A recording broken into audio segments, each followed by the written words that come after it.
hearing for the facilities master plan. At this time, Mr. Wilborn, will you please call the speakers who have signed up? I think I'm on. Thank you, Chair. I'm going to ask Mr. Tracy Rector from HPM to come forward, and as he comes forward, to just kind of give an update on where we are.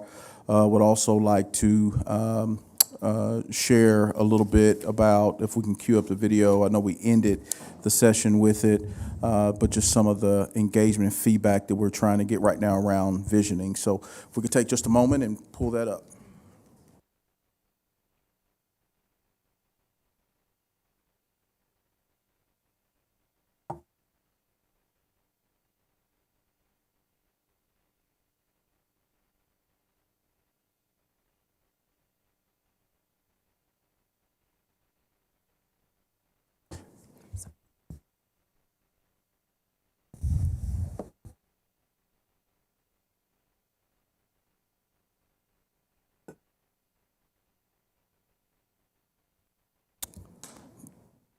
All right, Tracy, we're ready for you.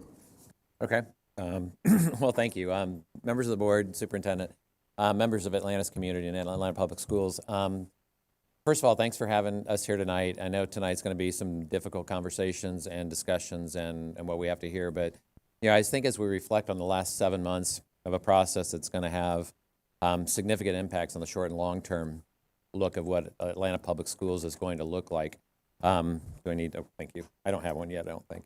For many years, districts like Atlanta Public Schools have had to be a reactive participant in how to deal and manage infrastructure.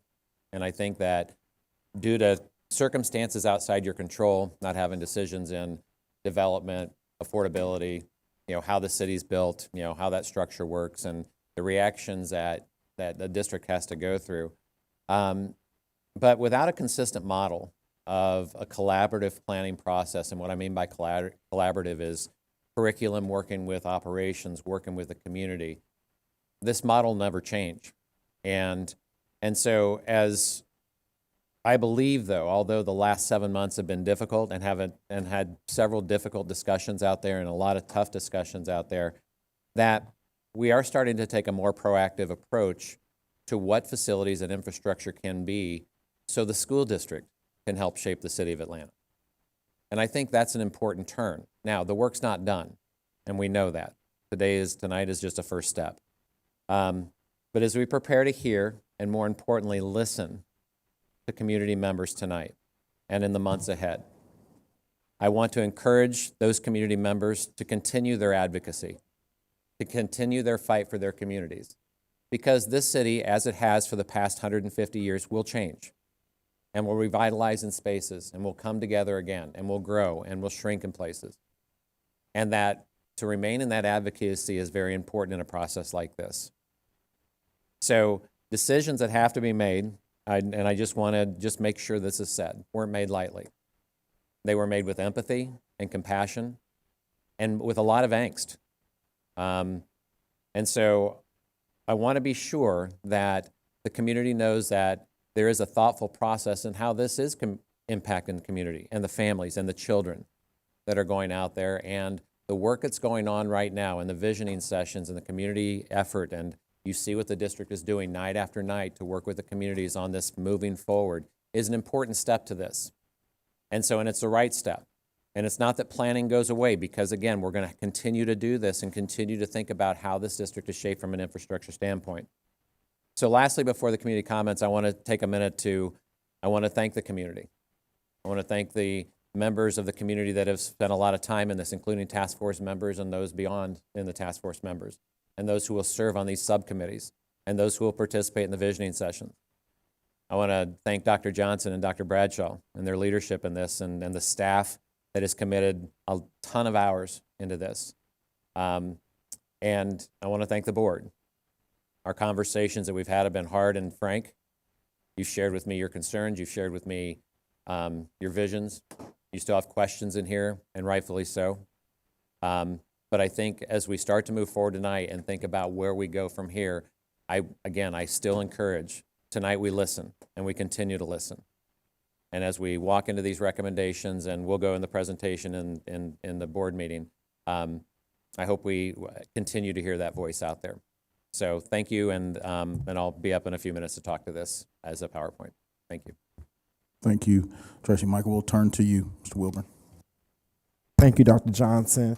Good evening, everyone, and thank you for joining us for the second Facilities Master Planning Public Hearing meeting. We want to thank you all who have signed up by 4:50. Just as a reminder, we will follow the same rules and regulations that guide the public comment portion of our meeting. And just as a reminder, each speaker will have a total of 2 minutes. We ask that everyone help us maintain meeting decorum by refraining from cheering, jeering, or making defamatory remarks toward any individual. Your respectful participation ensures that all voices can be heard, and thank you for your cooperation. At this time, we will call the first 3 speakers to the podium: Claire Dozier, Addison Clapp, and Awu Akai Ari. Please come in that order. Thank you.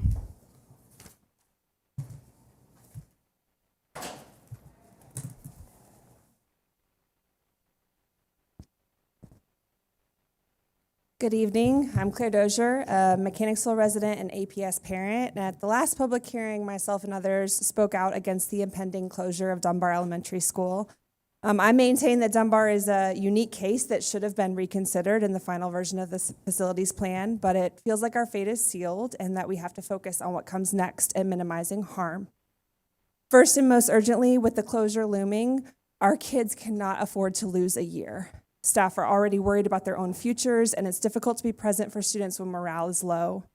What is the district's plan to maintain stability in the schools, incentivize high-performing teachers to stay, and provide assurance of their transition so that they can focus on meeting the kids' needs? And how are we going to support families through the transition? Second, we need strong and effective leadership that fights for and protects Mechanicsville's children through the rezoning process. I recognize that the potential silver lining is in the opportunity to redraw boundaries can create more racially and economically diverse schools. However, these conversations historically have had an undercurrent of racism and bias. I speak for many of our families when I say that we are dreading this process. We know that our kids will be stigmatized. Parents and faculty have shared that it's already happened in APS summer programs. And honestly, our trust has been diminished by how the facilities planning process has played out, where it became clear, at least in our case, that community engagement was just a box to be checked before arriving at a predetermined outcome. We need district leadership to be laser focused on reimagining boundaries that support the most equitable outcomes and not be swayed by the loudest and most privileged voices. Third, Mechanicsville cannot be saddled with yet another vacant APS property. 405 Cooper Street remained vacant for decades, with encampments worsening public safety. And there's now a plan for that site, but Pryor Street School is often unsecured and remains an eyesore. The district must follow through on repurposing Dunbar for community good and reduce the harm caused by the school closure. Thank you.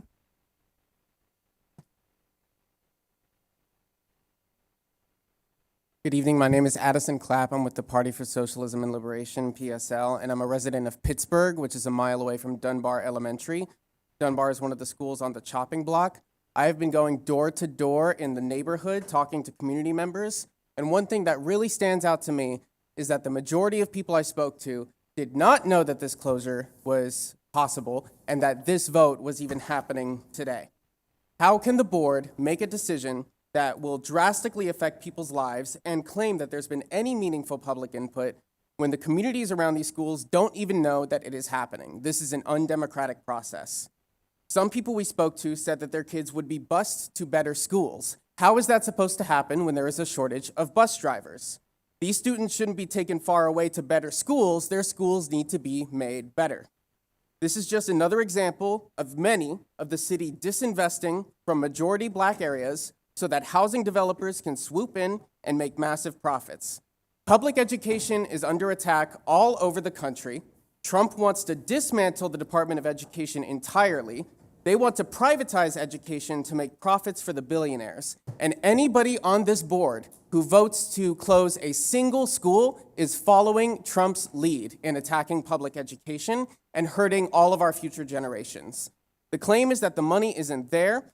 But why is hundreds of millions being put towards private and charter schools over the needs of our neighbors? The city has plenty of money. If your budget from the city is too strained to take care of every child, What you should be doing is calling for students, teachers, and community members to take to the streets, to surround City Hall, to surround the state capitol, and to surround the White House to demand that our taxes fully fund education at all levels. So you better be on the right side of history when you cast your vote tonight, because we're not going to stop organizing until we get everything that we need. Thank you.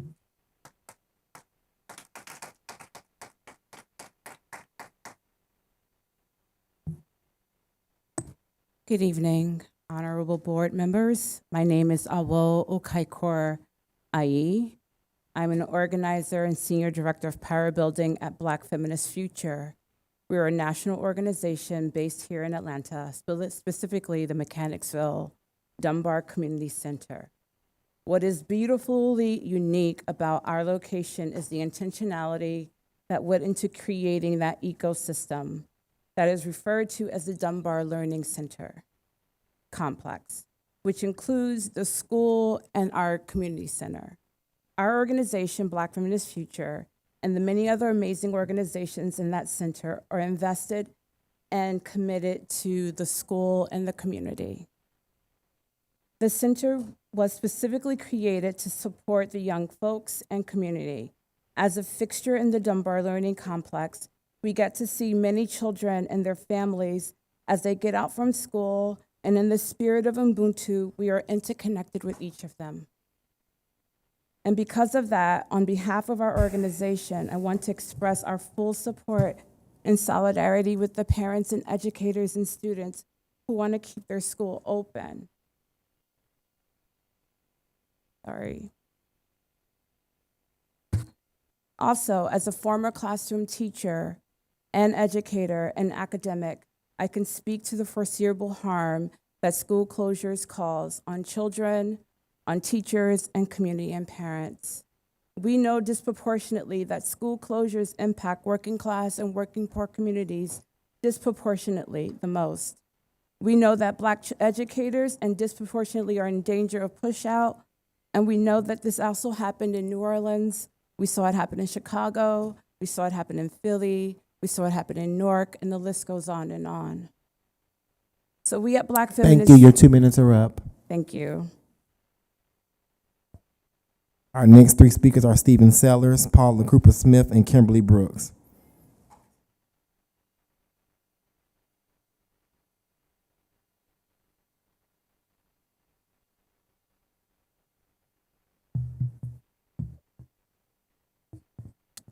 Good evening. My name is Stephen Sellers. I'm a lifelong resident of Georgia and a student at Kennesaw State University. And I'm here to speak in full opposition to every single one of the 16 proposed school closures all around this city. And we must remain clear about what is happening. This board is preparing to close 14 elementary schools, most of them in majority Black neighborhoods, and then call it efficiency. But the truth is simple. These closures are a choice, your choice, and it is Black children, Black families, Black neighborhoods who will pay the price for that choice. You're saying that schools are under-enrolled, but under-enrollment didn't just fall out of the sky.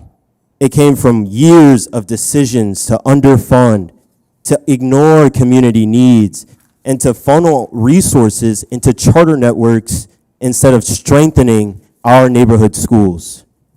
You can't blame the very communities the city has neglected and make them carry the burden of these closures. That is not equity. That is abandonment. When you close a school, you're not closing just a building. You're dismantling an entire community. You are removing childcare, stability, safety, nutrition, and community from families who already face displacement. You are destabilizing the very children that you claim to serve. So, you may vote tonight, but our communities will remember tomorrow. We will continue to show up, speak out, and fight until every child in this city has access to a strong, fully funded public school in their neighborhood. Do not close these schools. Do not force Black communities to bear the cost of your decisions.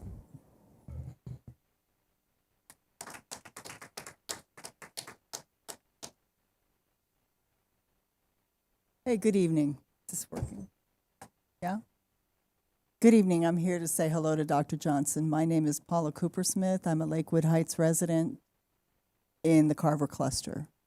I just want to thank you, first off, for getting City of Atlanta through this with all of our heads on and blood still in our veins. This is a vast improvement from 2012, as difficult and painful as it is. I really appreciate it. As far as the Carver cluster goes, thank you so much for the Arts Magnet. It's what our community needs. I hope we can get some strong voices around it to dream the next iteration of some neighborhoods that definitely need the resuscitation that this will bring. I also hope at the same time that everyone will look back at our history with magnets and see that they are shorter lived and at the same time great catalysts. So when we talk about closures, let's close if we have to, hopefully not at all, but very carefully, because what we know we're doing is planting seeds for the future in that magnet. And I think that's it. Thank you so much. I appreciate it. Oh, one last thing. Please, when we're dealing with the purpose-built contracts, thank you so much for ending what wasn't working. I just do hope we sunset thoughtfully with what does work.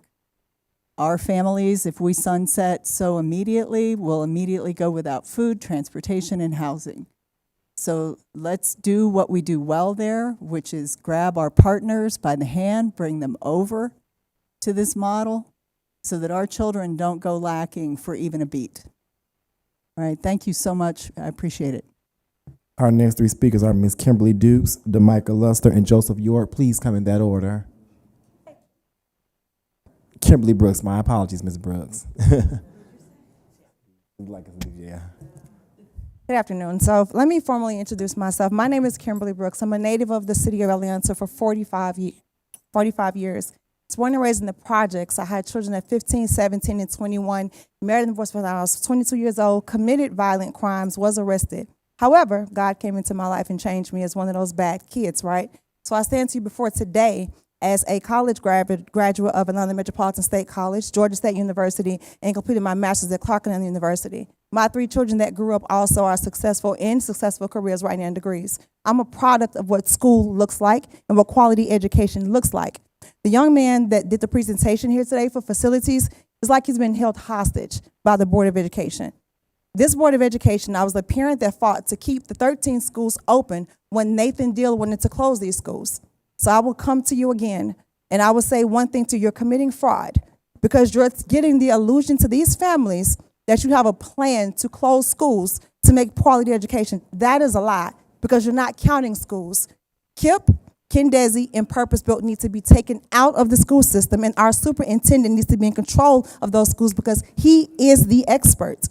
So I stand here so that you can see my face because every single person that votes for this, I am coming after your political career.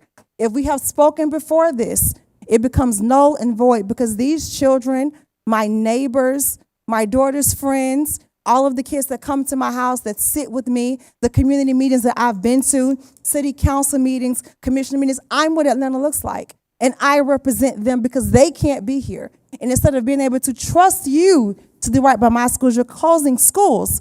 And you are lying, saying that they need to be closed. That's fraud because I'm helping parents and those schools shouldn't be closed. So I just want to go on the record and saying that what you're doing is fraud and you're misleading the public.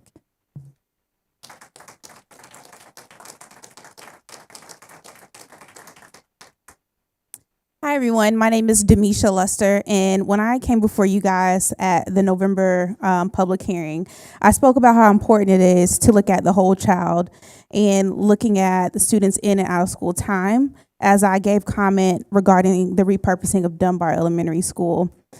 I'm one of those neighbors who holds space for our students as they learn beyond the classroom. It's crystal clear that Dunbar is considered the heartbeat of Mechanicsville. You've heard it over and over again.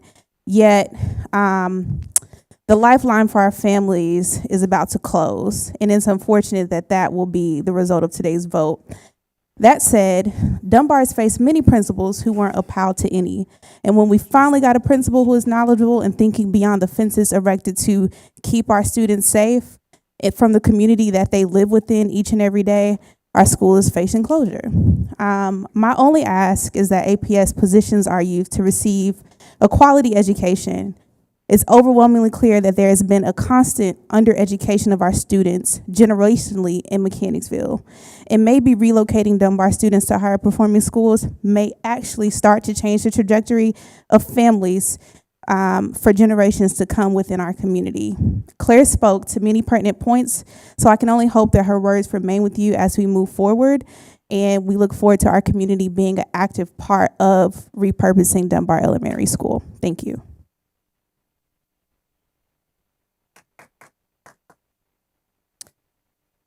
Good evening, members of the Board of Education and Superintendent Johnson. I'm Joe York. I'm president of the Chastain Park Civic Association and a proud Warren T. Jackson dad of two. I'm here tonight to urge you, and in the words of my father, if it ain't broke, don't fix it, to consider not breaking what is working so well with our elementary school. A dual campus, well-functioning program considered one of the most valuable assets to our community. Warren T. Jackson's performance is among some of the top in the district. Its parents are arguably the most engaged, and its students go on to feed some of the most top programs in North Atlanta High School. Why would you mess with that? The only argument is that attendance and facility utilization is down. I would kindly point out that that is 100% due to APS's abysmal response to COVID-19 5 years ago, which decimated our school population. Our families are unique in that they have financial and geographic means to quickly pull their kids out into a plethora of other private school options. But on the same token, we are one economic downturn away from recovering our population back, which would require a dual campus solution once again, something that none of your demographic studies have considered. Don't be short-sighted. Don't jerk our students, families, staff, and staff around with a logistical nightmare to chase a quick buck. But if this body determines that closing Warren T. Jackson's primary facility is the only way forward, please ask Board Member McDonald for a copy of a document that I wrote alongside the PTO and community that outlines how we might govern the closure of the school, what limited repurposement might look like, and most importantly, what triggers when we might revert to a dual campus again. If you do find these fair, please communicate them to the community in January, and doing so would go a long way to improving the transparency, the integrity, and the image of APS in North Atlanta. Thank you very much. Dr. Johnson, that concludes our public comment for facility master here. Good evening, and thank you all for joining us tonight at our regular scheduled Atlanta Board of Education meeting. During each board meeting, the Atlanta Board of Education takes a moment to recognize individuals or groups who are making a meaningful impact across our district. These recognitions are led by board members and reflect our commitment to celebrating advocacy, excellence, and service through the APS community. At this time, I will turn the floor over to Board Member Katie Howard and Board Member Jessica Johnson for their recognitions.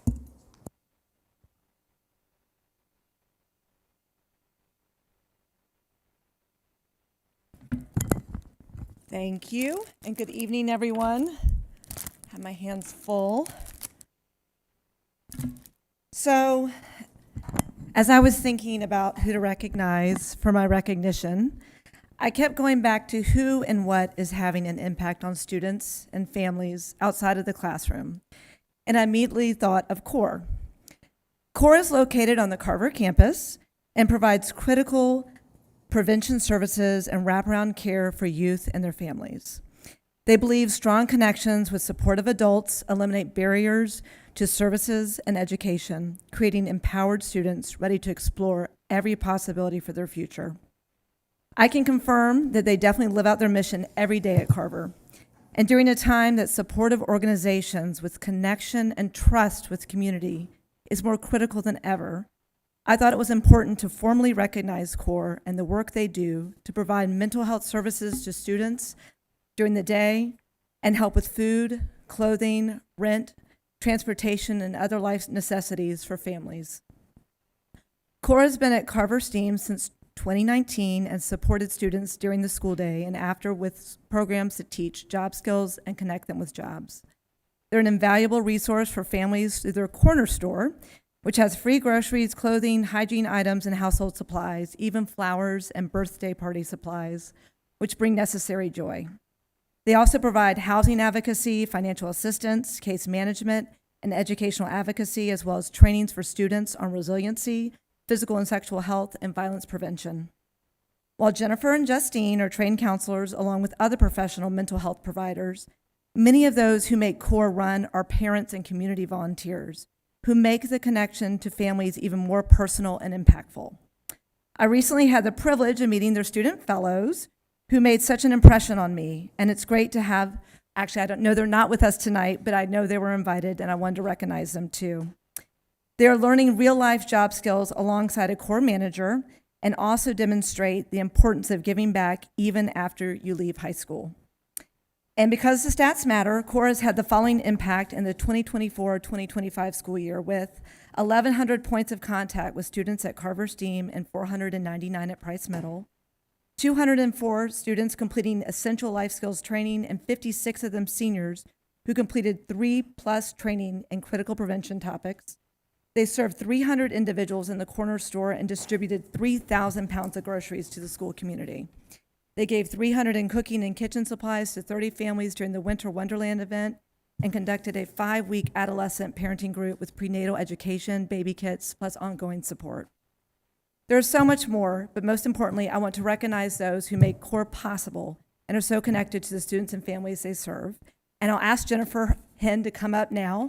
I know she's also joined by Isis and Brianna, but I'll call Jennifer Henn, Executive Director and Co-Founder, Justine Harrison, Development Officer, Anthony Bostic, Program Director, Isis Wilson, Student and Family Engagement Specialist at Price Middle School, Brianna Hilton Isaac, Student and Family Engagement Specialist at Carver High School, and not with us, but want to recognize Joel Carrick, who's the Corner Store Manager, Melissa Willis, who's a fellow, Marika Broom, who's a fellow, Jaden Williams, Xavier Andrews, Kivan, who's a fellow, and Ja, who's a fellow, Faith Selkirk, who's a volunteer and a Carver and Price parent, as well as a Carver early college parent, Doreen, Kiman, Petra, Renee, Cynthia, Lynn, Gloria, who are all incredible volunteers at CORE. No matter what, it always takes a village to raise a child and family, and CORE plays an instrumental role in the Carver Community Village. Thank you so much for all you all do and for being here tonight so that we can recognize you all as a board.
Katie, you want?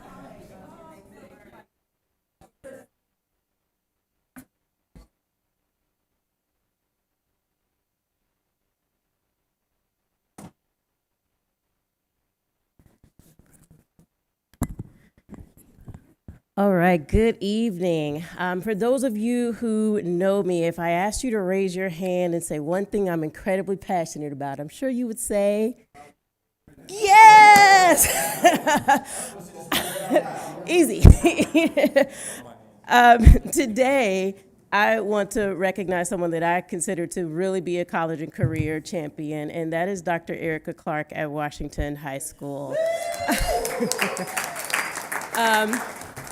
I've had the pleasure of working directly with Dr. Clark since 2018.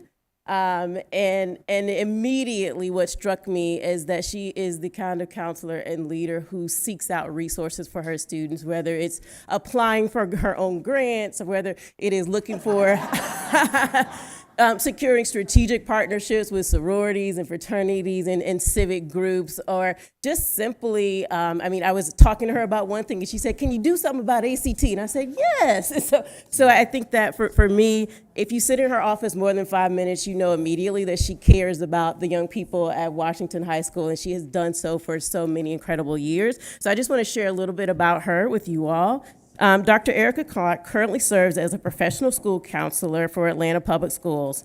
She served as the Southeastern Region Representative for Counselors for the National Office of School Counselor Advocacy, presented nationally for the American School Counseling Association, and she's even presented some of her work internationally. Dr. Clark received a commendation for the work she contributed in counseling and child advocacy from Congressman John Lewis and the Georgia House of Representatives, and can be found mentioned in various articles in local newspapers and the Time magazine 2020. She was named High School Counselor of the Year 2021-2022 and awarded an Equity Champion of the Year for Atlanta Public Schools in 2023 and 2024. Dr. Clark earned her degrees from Spelman College, Troy State, and Capella University.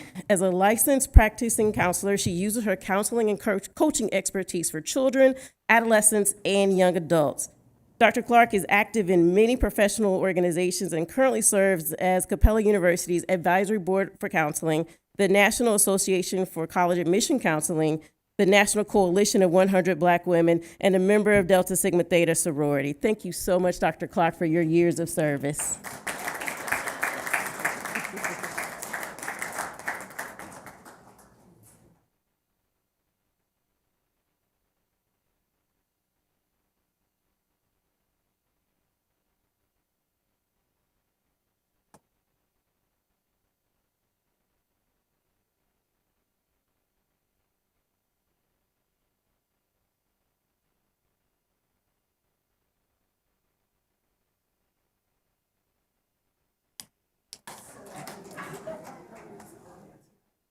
Stay put, my boy. Just stay put. Stay put. Stay put. Stay put. All right. Congratulations. Before we begin our recognition this evening, I'd like to take a moment to share that in place of our student musical performance, we're highlighting the incredible work of visual arts scholars that participate in the Winter Card Showcase. Thank you to the 315 students who contributed to this year's showcase. Your creativity and artistry brought warmth and joy to our district. The digital gallery played on screen during the intermission following the board work session. I hope you saw it, and we hope everyone present had a chance to see our students' remarkable work. We'd also like to recognize today some scholars amongst us. The 2025 REACH Georgia Scholars.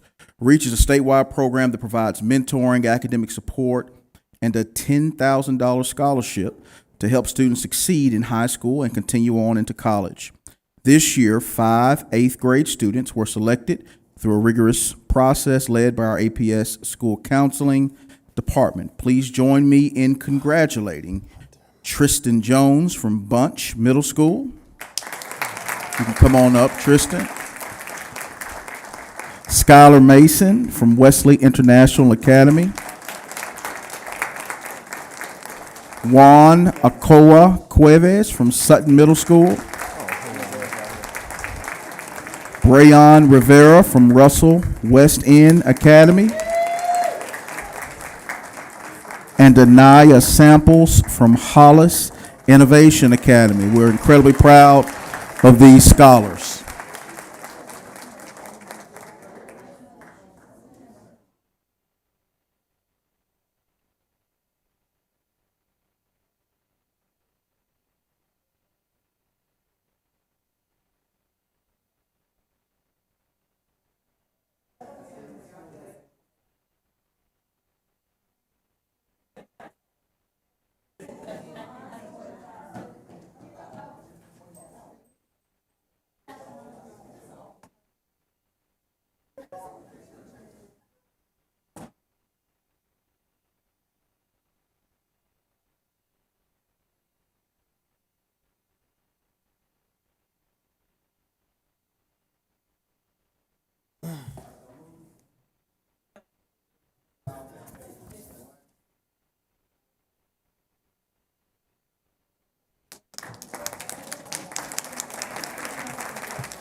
All right, congratulations again to those scholars.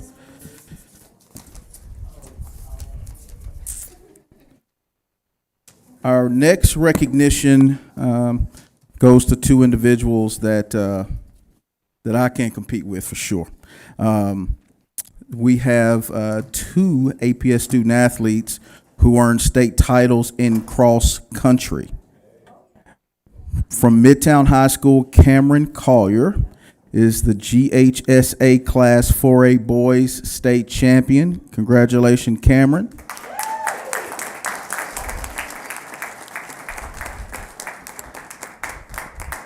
And this next recipient or state champion is related to somebody we know pretty well, and I believe that the athletic prowess comes from mom. From Maynard Jackson High School, Grace Dancer is the GHSA Class 4A Girls State Champion. Congratulations to Grace and Cameron. And Adam Dancer, come on up here and get this picture with your daughter. Come on, come on.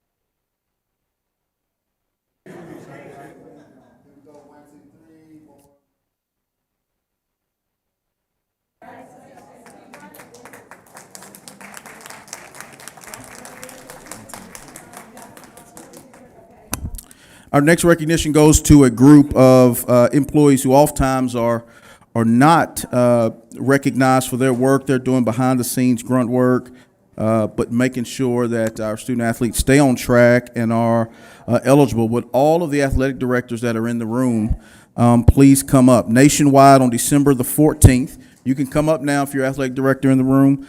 On December 14th, is National Interscholastic Athletic Administrators Day, and we want to take just a moment to recognize you for the vital role that you play in well-run athletic programs across our district. So will all of our ADs please come up.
All right. All right, our last recognition is why we're here to do the work, student achievement. And so I'm thrilled today to be a part of recognizing our schools who had tremendous achievement on the 2025 College and Career Readiness Performance Index, or CCRPI. CCRPI measures how well our schools are preparing students for success. And each year we look closely at two areas: highest overall scores and largest year-over-year gains across components. This evening, we honor schools that achieved the highest performance and those that made the strongest growth following the CCRPI components. So when I call, some of these schools, I give the caveat, are mentioned in multiple categories. So when I call the school's name, if their amazing leader would come up, we want to celebrate with all of our schools. In the area of content mastery, Mary Lynn Elementary, 100. Morningside Elementary, 100. Springdale Park Elementary, 100. Virginia Highland Elementary, 100. Jackson, 99.3. Howard, 98.7. Midtown, 93.1. And Brandon, 97.9. Would those leaders come up? For progress, Barack and Michelle Obama, 100. Springdale Park, 100. Hollis Innovation Academy, 99.9. Virginia Highland Elementary, 99.7. And Garden Hills Elementary, 98.1. In closing gaps, Benteen Elementary, 100. Best Academy, 100. Burgess Peterson Academy, 100. Cascade Elementary, 100. Continental Colony, 100. Heritage Academy, 100. Hollis Innovation Academy, 100. Maynard Jackson High School, 100. M. Agnes Jones Elementary, 100. Kimberly Elementary, 100. King Middle, 100. Peyton Forest, 100. Farrell, 100. Washington High School, 100. In readiness, Mary Lynn, 97. Morningside, 96.9. Springdale Park, 96.4. Brandon Elementary, 94.3. Jackson, 94.3. And Virginia Highland, 93.8. In graduation rate, Coretta Scott King, Women's Leadership Academy, 100. The Best Academy, Thomas Dortch, 96.3. Midtown High School, 95.1. North Atlanta, 93.6. And Carver Early College, 93.3.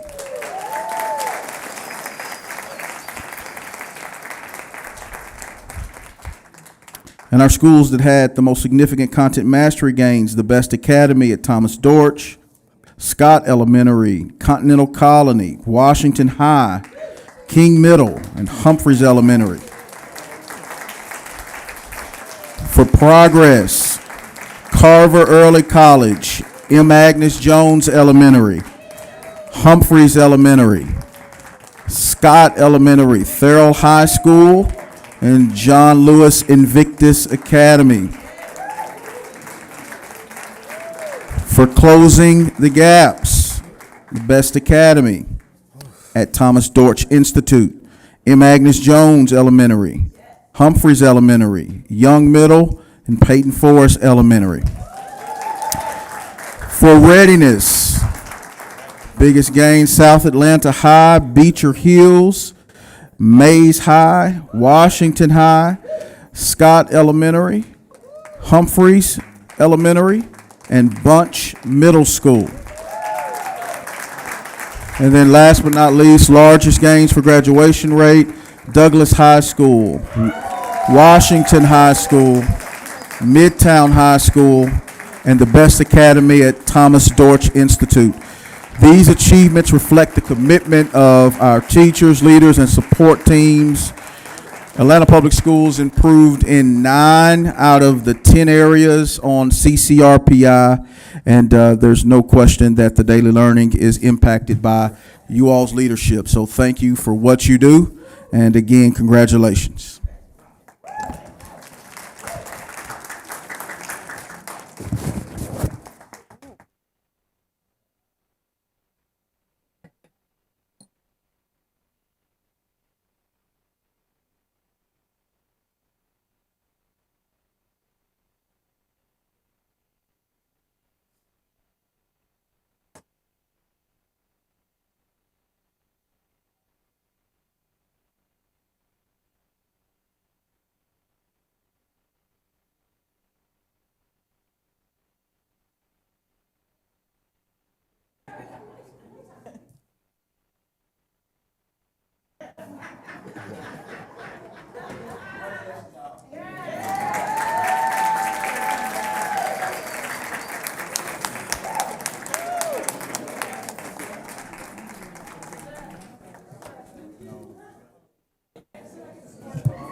Say what?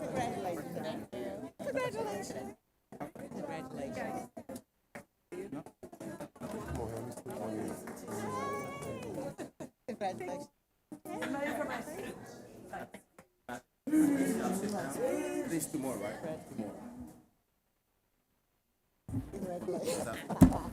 Oh. Okay, great. All right. Yep. Let me put this up here so I can see. Excuse me. Oh, dang. Hold me up. Yeah, hold me up. Yeah, hold me up, man. Okay. I don't need. Yeah, there we go. Okay. Thank you, Dr. Johnson. Before we move forward with today's agenda, I would like to pause to recognize 3 extraordinary leaders who served and shaped the direction of Atlanta Public Schools. Board Member Aretta Baldwin and Board Member Cynthia Briscoe Brown have given years of dedication, passionate service to Atlanta Board of Education. Their commitment to our students, families, and communities has made a lasting impact, and we are deeply grateful for their leadership. We would also like to take a moment to thank Board Member Tolton Pace for his fierce leadership and dedication since his appointment to the board. Board Member Pace, your commitment to Atlanta Board of Education, the children and family has made a meaningful impact. Before we proceed with this honor and dedication and service to the Atlanta Board of Education, I would like to open the floor up to my colleagues to share who wish to share brief remarks about Board Member Aretta Baldwin, Tolton Pace, and Cynthia Briscoe Brown.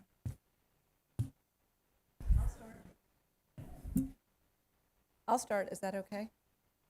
Yes, Katie, I know you're behind me, but yes. So I'll start. Can you hear me? I want to make sure people can hear me. So I'll start with you, Aretta, my seatmate, colleague, friend. Thank you for your service to children, first and foremost. You have been fearless in speaking up for students first You've done the homework. You've always come prepared. You've always shown up. You've taken the leadership positions, audit, board development. You are a servant leader, and I really appreciate all you've given to this district, the students, the community. Thank you for your sense of humor, too. You've helped us not take everything so seriously all the time, and just have that camaraderie and always encourage that. Pineapple. And I know you're not going away. I expect you to be here for us, and I know you will always be looking out for students and community. So thank you. And you will be very missed. Cynthia. Wow. I mean, you're an inspiration. The time and the energy and the commitment you have given to students in this district, and always wanting to bring others along. I mean, you reached out to me even before I was sworn in, wanting to know my interests and how you could support my transition onto the board. Thank you for always showing up. You certainly set that example, for always engaging with students. Retta, you too. I want to definitely highlight that you all really listen to students. You really take that feedback and you do things with it. So you've had an incredible tenure on this board. So thank you for the example you've set. And I know you're not going anywhere either. So we will call on you, especially when things get tough. But you're also a wealth of historic knowledge about this district. So thank you for serving and being an APS parent. And same with you, Retta, for all you've given. Thank you both.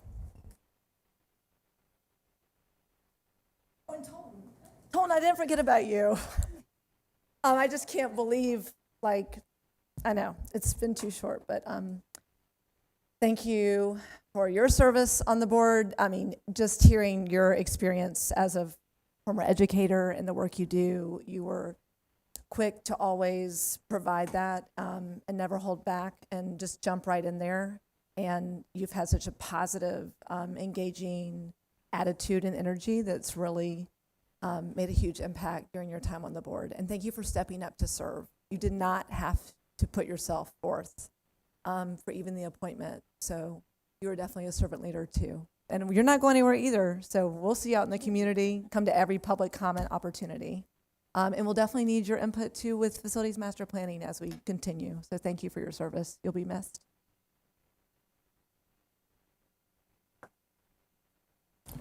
Do you want to say something? Why don't you wait till, why don't you do it at the end? Well, I'll try to keep this brief because people are down there doing the calculations. There's 8 of them and there's 3 times. So we're gonna keep this moving. But Cynthia, I just wanted to thank you for entering. When you entered the board, we were in a very different place, and I hope you feel like you're leaving a board that's pointing in the right direction, that's working together in stability, and you should take a lot of pride in that.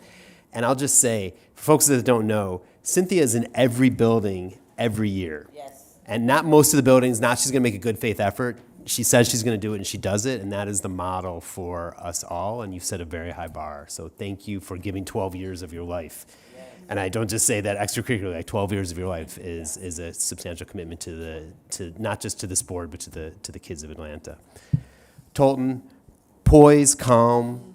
You jumped on a fast-moving train, and you kept it moving. I applaud your career of service up to this point, and know that this is just one line of many that will come. Thank you for spending time with us. We've all benefited from having you there, and holding it down at the other end of the seat here, right?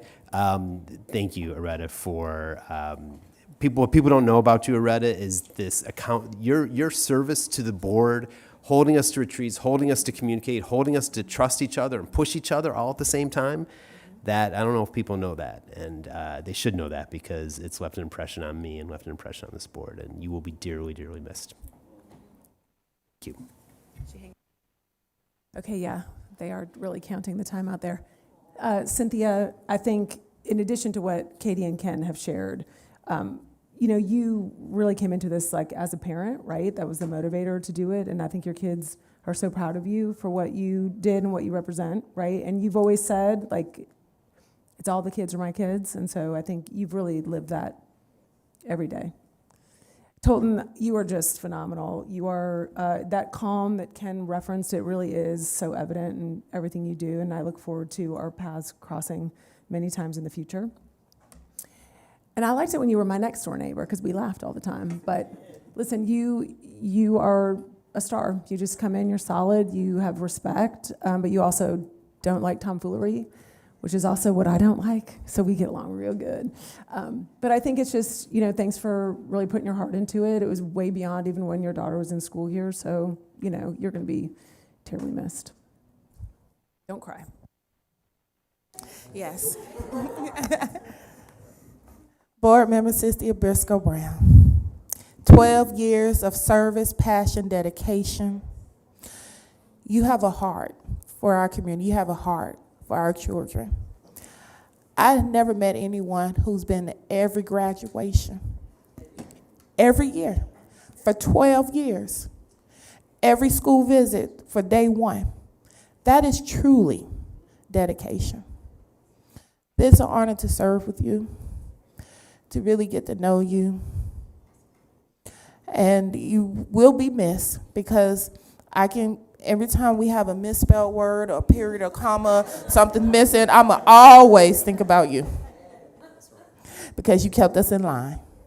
You did. Thank you. Board Member Iretta Baldwin.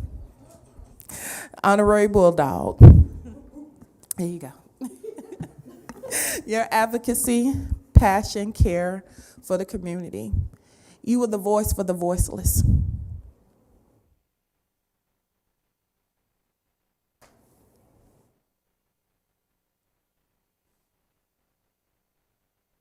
Sorry about that, but I know how hard it is to serve a community where people feel like they're invisible and they haven't been heard.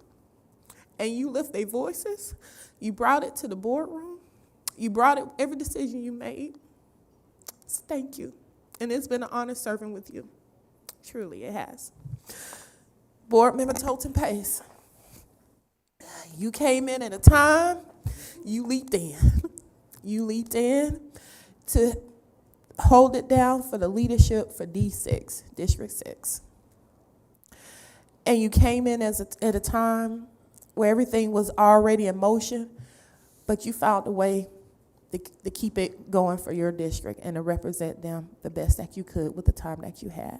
And it's been a privilege and it's been an honor serving with you, and you will be missed. I know you won't be far, and thank you.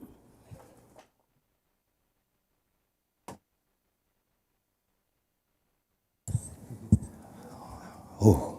Let me start with, I'm gonna call her Auntie Iretta, okay? I remember meeting you during your first campaign.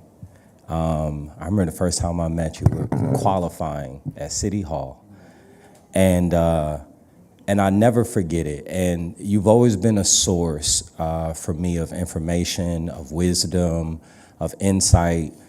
You've helped me to be reflective and sometimes measure on some things. And so I'm just grateful for the opportunity to learn from you. I'm grateful for your wisdom. I'm grateful for your heart. Thank you for being here, for being present, and for being a great mentor to people like myself who have come along on this board. So thank you for your leadership. Brother Tolton, man, it felt good to not be the only black man on this board. Grateful for you being here. Grateful for your presence, grateful to have a voice of a father, a philanthropist, somebody who really understands the city, the movers, the shakers, the doers. You are a doer. I'm grateful to learn from your disposition and how I've watched you be successful in communicating and navigating folks. I've learned a lot just being able to bear witness to your presence. So thank you for being. Thank you. Miss Cynthia. I remember coming onto the board. I was probably not your selection to get here. And what I found was every time I went to an event, Miss Cynthia was there. And we had spent so much time together that I think that started what I believe is a real substantive and authentic relationship. and bond. I remember having like a 3-hour conversation with you on the phone, and you looked up and was like, I think this is the longest conversation I've ever had with another board member. And, but there is so much institutional knowledge and wisdom that you have that can never be replaced. My phone number will still be showing up on your line, because there are things that unless you were here, you just won't know. And you are truly a bank of knowledge that I think makes this board better and makes us wiser in the decisions that we make. Your presence is invaluable, and I'm very grateful to have gotten to know you. So thank you. Thank you. All right. I'll go next. I'll start with my seatmate, Cynthia Briscoe Brown. We're always right next to each other, and just say thank you for, you were one of the first board members to welcome me in and provide guidance, and just to ensure I kind of got my legs under me when I was first appointed to the board. I thank you personally for the things that you don't talk about, like the trips that you arrange for students to go tour colleges and the scholarship funds that you create. So I will take that and keep that with me as a piece of something special. I think also that, like as Shivi was saying, the institutional knowledge, but just also the constant reminders of the commitments we made to communities in the past, and lifting that up in our conversations is really critical. And so thank you for holding us true to those things specifically. And I look forward to working with you again in the future. Be my seatmate in another space, for sure. Tolton, we have been partners in the college access journey, gosh, almost 20 plus years. And so I was personally proud to have you represent District 6, that is the district I live in. And so you stood up and led with integrity and passion and immediately implemented some things that are gonna have a lasting impact for our schools in District 6. So just thank you for who you are, and our work also continues. And Aretta, you just bring so much joy. You make this work fun. And even when it wasn't supposed to be funny, so thank you for those moments, and thank you for rolling your sleeves up and doing the work and not being afraid to do the work and calling us to the carpet when we weren't doing it at the highest of standards that we could. And so thank you for that. And I'm gonna be calling you all the time anyway, so thank you. At this time, please turn your attentions to a special video tribute honoring their contributions.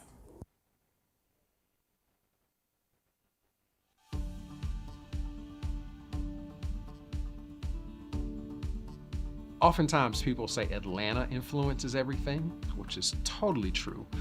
But even one step beyond that, Atlanta Public Schools influences everything.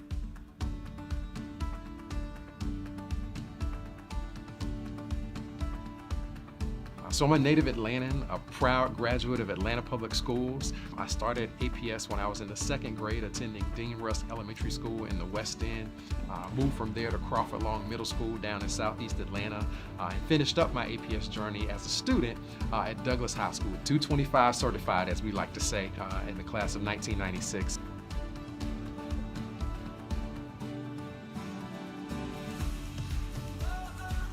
I actually have wanted to do this since I was a kid in elementary school myself. So for me, it was almost a no-brainer that my life would have some sense of service, particularly in the education space, and without a doubt, it had to be Atlanta Public Schools.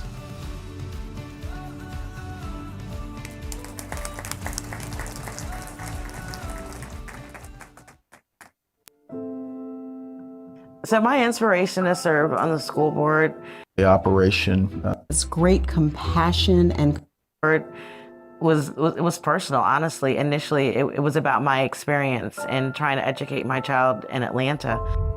Elected in 2019 to serve District 2, Board Member Baldwin has spent 6 years pouring her heart into Atlanta's children, families, and neighborhoods.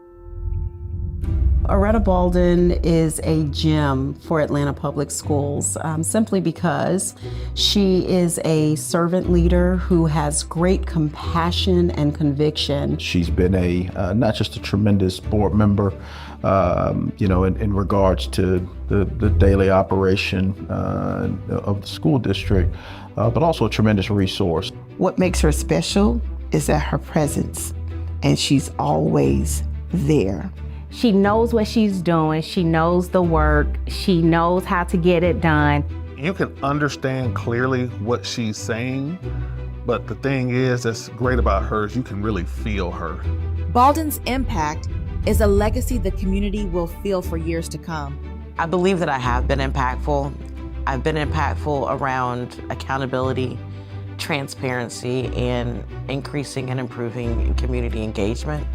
Specifically the work around goals and guardrails and student outcomes focused governance gives the board a very clear lane to stay in around governance and a way to see what do our students know and what are they able to do, because ultimately this work is about student outcomes. It's not about adult inputs. It's not about adult outcomes. It's not about adults, period. It's about students. School board member Baldwin, Kelly and I just want to say thank you, and we absolutely love you. Keep pushing, sister. We appreciate you and everything that you've done for the students and for all the stakeholders. You've done tremendous work for this school district, for Atlanta's children, and we are indebted to you for your service, your tireless efforts. So thank you. Your dedication to these students, to the communities that you have supported, does not go unrecognized. Well deserved, well done, and congratulations. This is something that I never wanted or expected of myself or from myself. I never wanted to be a public figure, an elected official, but circumstances called and I answered. I'm glad that I did it. I'm proud of the work that I've done, but I understand that when you're running a race and you're behind, you have to run faster, you have to run stronger. And I run my leg of the race, and I'm ready to pass the baton to someone who can pick it up.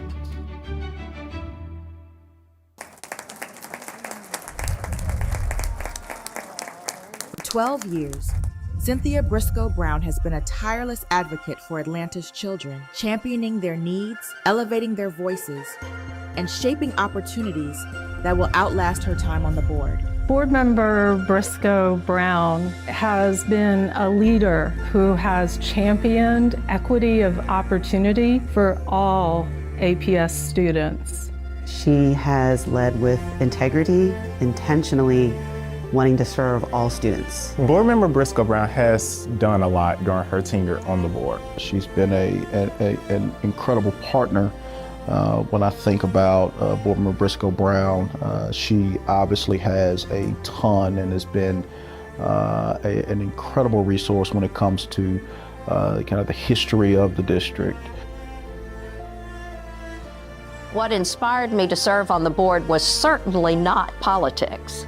I'd never been involved in politics. I think I donated to one candidate in my whole life before I became a candidate myself. And while I'd always voted, I'd never campaigned or volunteered for any candidate.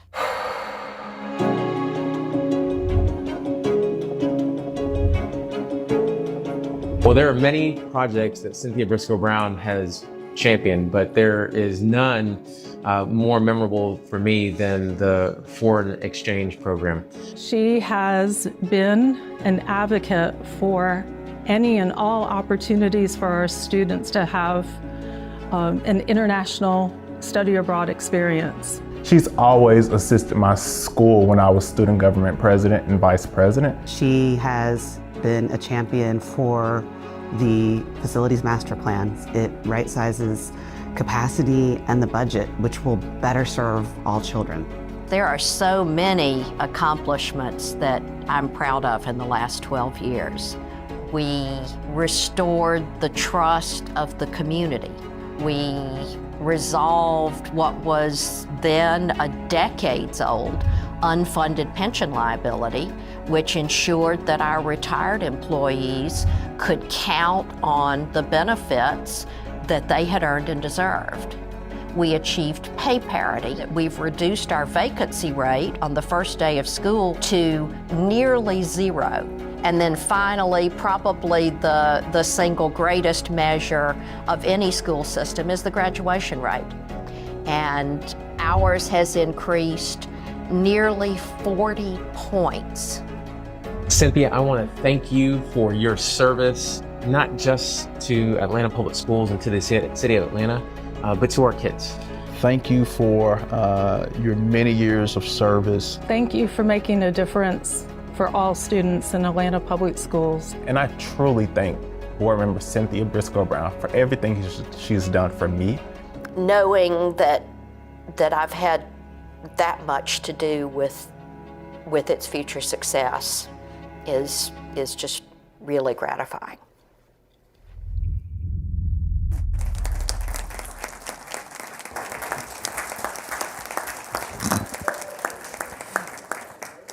Very nice. At this time, I would like to ask Board Member Cynthia Briscoe Brown, Board Member Iretta Baldwin, Board Member Tolan Pace to please come forward to be recognized by your. Oh, forward this way. I'm sorry. Forward in the center of those middle of the flowers to be recognized by your board colleagues and the community.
As we transition back, and I'm sure Board Member Baldwin and Board Member Briscoe Brown may have some words, I neglected to recognize two groups, our math and literacy leaders across the district. So we had 23, and I was sitting there hand counting, maybe more areas than any other district in Georgia, maybe with the exception of Gwinnett, literacy leaders across the state. So if you are a literacy leader school, please come up at this time. And then we had, yes, come on up, give them a hand, please. and we had 16 schools. We had 16 schools that were numeracy leaders. So with our state recognized math and literacy leader schools, many of them brought teachers, instructional coaches, etc. Please come up. Congratulations to each of you for your hard work.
Now, oh my goodness. Now, okay. I don't lost my little. Okay. Now we will take a moment to have remarks from Board Member Loretta Balden, Board Member Cynthia Briscoe Brown, and Board Member Toten Pace. So I'll kick us off alphabetically. So I just want to express my deepest gratitude to my colleagues, to Dr. Johnson and his team, and to the families and communities of District 2 and across Atlanta Public Schools.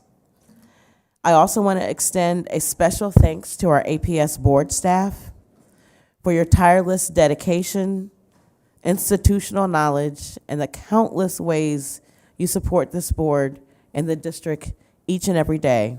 You are truly the backbone of this work. I'm going to take a pause and thank Cynthia for your institutional knowledge and honestly really being the yin to my yang. I really feel like we were almost polar opposites, right? I was all in on the math and you were all in on the grammar and English, so together we were whole. And I appreciate the times that we didn't agree, but we worked together and ended up with better work, right? Because of the discourse. And I just appreciate you always being open to listening and to be open to a different perspective. So I appreciate that from you. Board Member Pace, I appreciate you for coming on board and hitting the ground running. I appreciate you for your spirit and your demeanor and the calmness that you brought and the thoughtfulness that you brought. And I look forward to the future and what the future has to bring. Serving our students has been one of the greatest honors of my life. Together, we have weathered challenges, celebrated progress, and kept children at the center of every decision. I leave proud of the work we've done and confident in the direction we're headed. The future of APS is bright, and it has been my privilege to help light the way.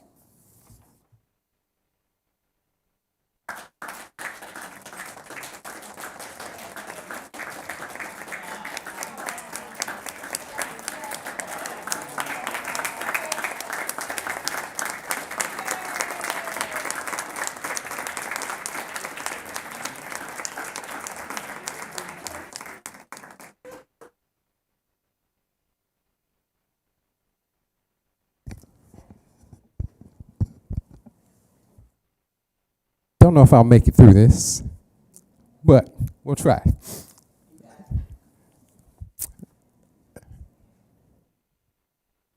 There is no doubt in my mind that this board that you see before you tonight has every single student and family's best interest at heart. They are some of the most committed, dedicated, resilient, thoughtful, impactful, collaborative student champions that I have ever met in my 20 plus years of serving students in Atlanta and beyond. So thank you, each and every single one of you, for the individual time that you spent with me, from onboarding to history conversations, to how to navigate things, a little bit of everything, school visits, graduations, you name it. Thank you, thank you, thank you. History will remember the decisions that you made in the best interest of children, in the best interest of all of our Atlanta neighborhoods and communities. So thank you for never giving up. Thank you for showing up. Thank you for just being who you are individually, but bringing all that to our collective actions. To our board staff, Dr. Johnson, our APS staff, I'll find you and share individual times with you. The good thing is, as I've said before, I'm not new to this, I'm true to this. And so I know mostly all of you from years of the work that we've done together. This was just another step along that ladder of the journey that we've been on together. So thank you for walking with me, walking alongside me as we continue to champion student success. As y'all saw in the video, when I was a student at Dean Rusk in the West End, I remember meeting Dr. Alonzo Krim. I remember Dr. J. Jerome Harris, who came after him. I remember Dr. Benjamin O'Canada, who came after him, and serving as one of only 3 students on his superintendent's strategic advisory committee. I have the honor and the privilege and the blessing of saying I helped draft the first strategic plan for Atlanta Public Schools as a high school student at Douglas High School. This is the perfect full circle moment to that experience in 1995, 96. Can't ask for anything more. As a minister for over 20 years, I rest on the scripture in Isaiah where I asked, who will go? And I said, Lord, send me. So thank you, Atlanta, for the opportunity to serve you. The work does not stop. It is a dream come true. Shout out to my wife, who is a 22-year educator in APS and hasn't looked back since she stepped foot as a substitute teacher at Gideon's. Shout out to my son, who's a 14-year-old freshman in Atlanta Public Schools, living his best life in the marching band. Shout out to my mom, who sacrificed every single thing as an APS employee so that she could have breaks when we had breaks. She could have the best benefits possible.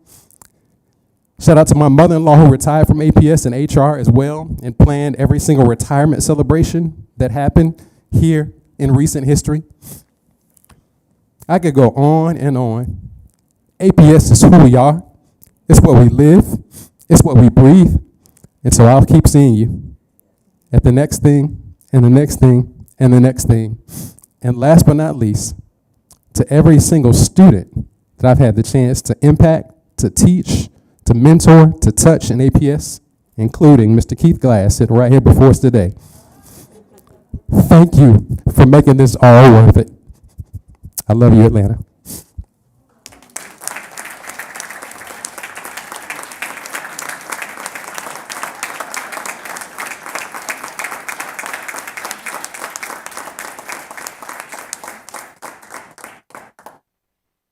Okay, there is no way I'm going to make it through this after everybody else is gone.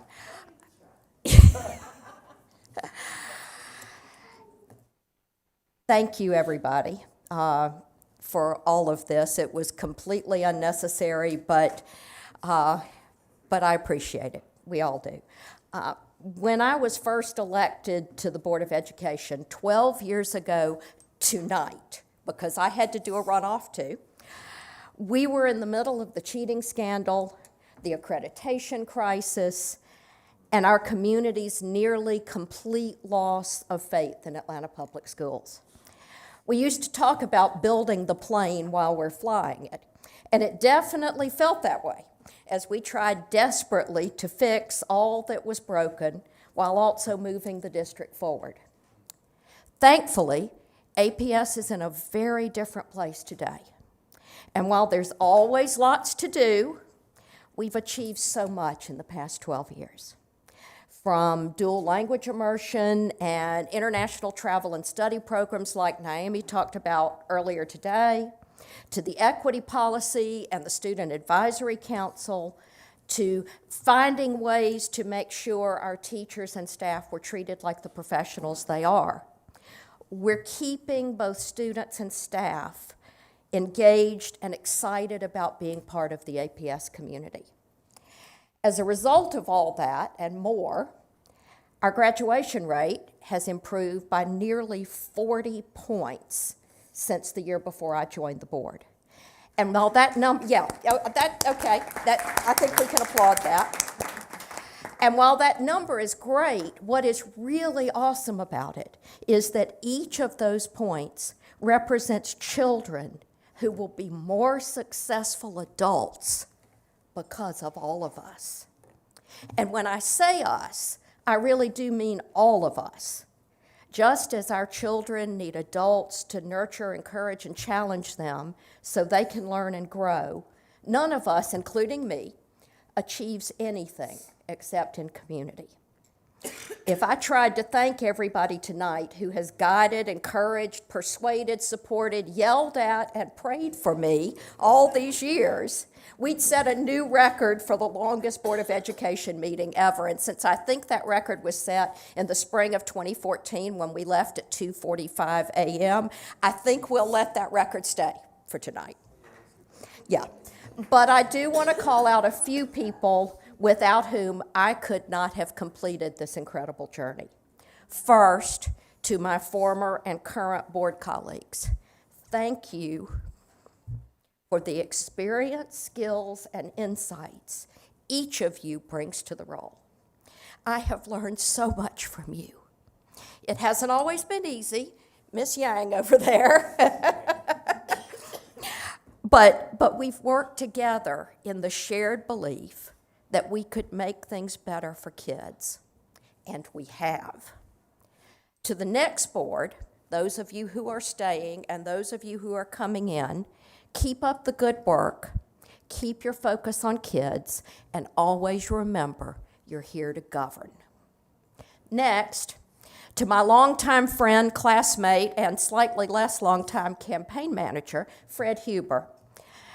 Fred, you took a complete political newbie and you turned her into the single most successful candidate on the citywide ballot. Not once, not twice, but 3 times. And you did it without ever asking me to change who I was or what I believed in. Girl, Davidson College is proud of both of us tonight. Next, hold on. Next, to my children, Caroline and Palmer. Palmer is here tonight. Palmer, wave your hand. When I stayed up late making cupcakes or phone calls, or made you wait in a corner of the media center while I attended a PTA meeting, yeah, you're smiling now, or told embarrassing stories about you at campaign events, you always handled it with grace. I ran for office because I wanted every student to have the great experience you did in APS, so they could become the kind of people you and your sister have become. You are my gold standard, and I am so very proud of both of you. Last, but certainly not least, to my wonderful husband, Jim, who's also there. Jim, wave your hand. The writer Anne Lamott says the mark of a great relationship is when each half of the couple thinks they got the better deal. Darling, I won the golden ticket, the brass ring, and the sweepstakes when I found you.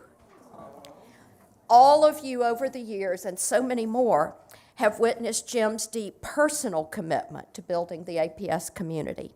As an active parent, co-president of NAPS, working the back of the room at campaign forums, volunteering whenever and wherever needed, and attending all, and I do mean all, the fundraisers. What you haven't seen is the 29 hours a day, 11 days a week he's there for me. Jim,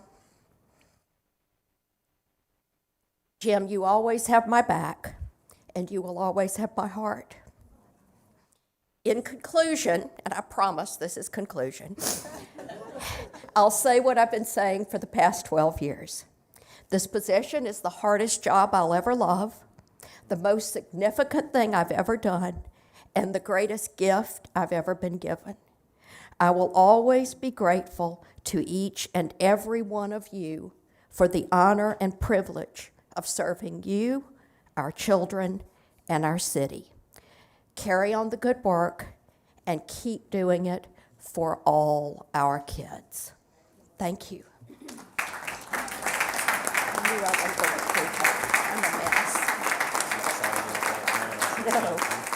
No, I can't see that far.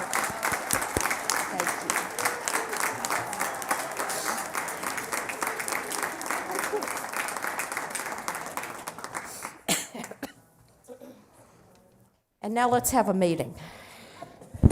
I'm going to pop back on and acknowledge my mother, Barbara Baldwin, who is here from Illinois. Raise your hand, Mommy.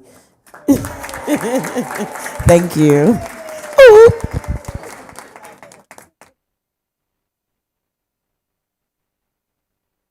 Wow, what are we going to do with Dr. Hall? Yes.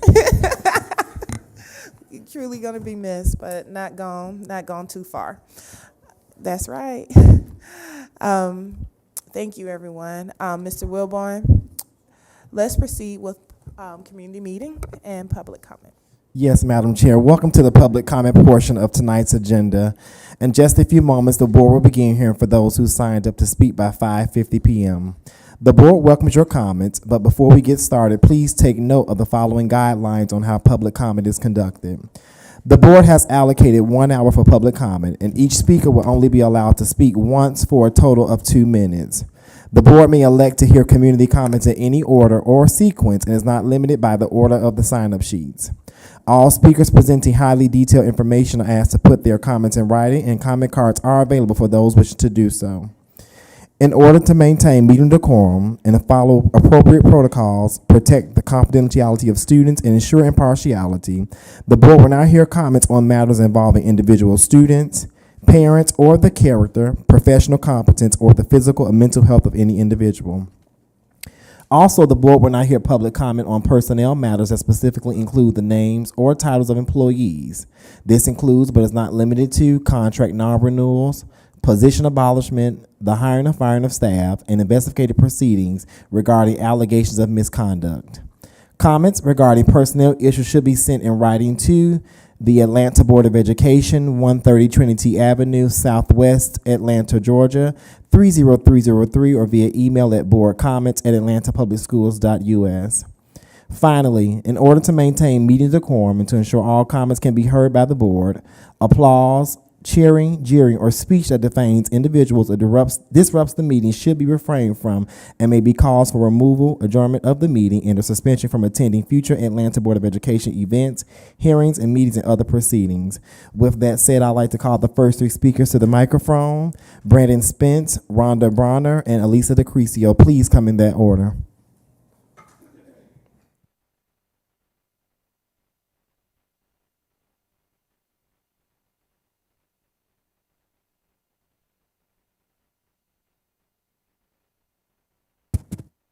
Is this thing going? Oh, okay, hi. Good evening to the board. I want to say thank you very much to Is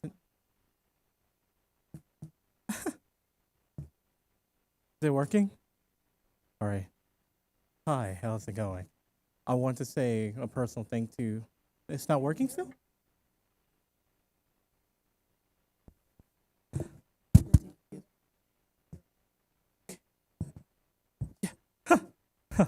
Oh, okay, much better. I apologize. Thank you very much for letting me speak. I wanted to say a personal thank you to Cynthia Briscoe Brown. I'm one of her adopted children, and I graduated from North Atlanta High School, and I graduated from Georgia State University with a magna cum laude.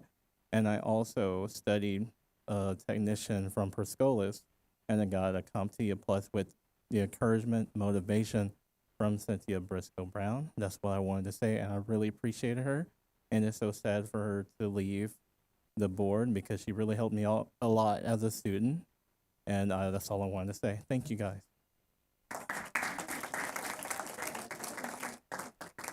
Hi, I'm a parent, proud parent of APS, and I'd like to thank Cynthia for her 12 years of hard work and her dedication to our children. Cynthia always shies away from praise, and she shies away from the awards and accolades that she deserves. And she always says, it's not about me, it's about the children. And I have to agree with her. It isn't about her. It's about the way she has impacted our children. It's about the way she has impacted so many people and so many families, and she doesn't even know about it. I remember I visited Young Middle School a long time ago, and Cynthia was walking and surrounded by a lot of adults, and everybody was very busy. But a young girl stopped to ask Cynthia a question. Cynthia stopped immediately, looked the girl in the eye, and took her to the side and said, what was your question? She answered it. And then she gave the young lady her business card and said, call me anytime. As much as I've been around adults, usually we brush children aside and think, oh, it's okay. Children should be seen, not heard. But she heard that young lady, and she made sure she was seen. And I was so impressed with that. Because a lot of times we adults forget children are the reason we strive to make a better world. They're our reason.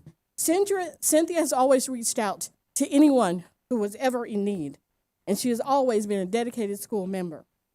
And Cynthia has often given voice to those people who don't speak the language or who don't know the words, the right words to use. So we are so thankful. And she has taught me that leaders show up, but a good leader shows you the way. And I'm here to say thank you, Cynthia, so much for your years of dedication.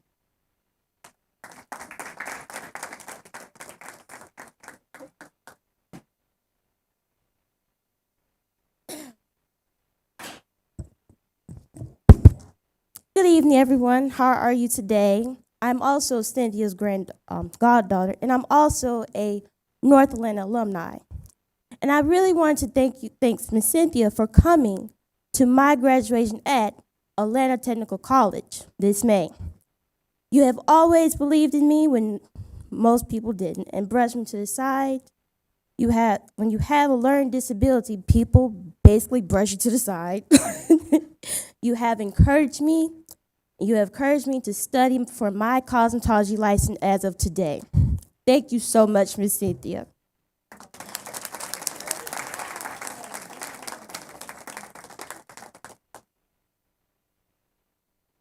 There's a pattern here. My name is Alicia DeCriscio. I'm a parent leader at Barack and Michelle Obama Academy in the Jackson Cluster. I wanted to take this moment to say thank you to board member Cynthia Briscoe Brown. To me, Cynthia has modeled what it means to be a civil servant. I think we've all forgotten what that means these days. This job was a calling for her, a mission because of her faith, and has allowed her to lead with integrity and purpose. This means that when you agreed or agreed to disagree, you can trust and engage that her heart was always with the children and families that she committed to represent and serve. This should be a lesson to us all in these tumultuous times. Thank you, Cynthia, for your service, your mentorship, and your friendship. You will be missed, but we won't let you go far. I also wanted to thank the rest of the board, Dr. Johnson, and the consultants leading us through this facilities planning process. This has been the most organized, transparent, and engaging process that I've experienced. I know it's been hard, and hard decisions have been made. And I know that I'm not overreaching when I speak for the BAMO community and say that we are ready to welcome any students that get sent our way. Whether it's from the Dunbar or Parkside communities or somewhere else, we are excited to serve you. Thank you. The next three speakers are Jessica Stern, Adonica, and Jacina Atunes. Please come in that order. And please forgive me if I mispronounce your name. Good evening, my name is Jessica Stern. For almost 20 years, I've worked as a lawyer defending those who face matters involving criminal defense and immigration law. I've also served in local government and policy advisory capacities, including serving on the City of Atlanta Board of Ethics as vice chair, and on former Mayor Keisha Lance Bottom's advisory committee when the city was confronting the implications of its contract with ICE. My entire professional life has been shaped by understanding how immigration enforcement plays out on the ground, what it does to communities, to systems, to families, to due process, and most heartbreakingly, to the well-being of children. Now, as a parent with a child in this district, I can't ignore what I know. I can't unsee what enforcement looks like when it collides with a school community.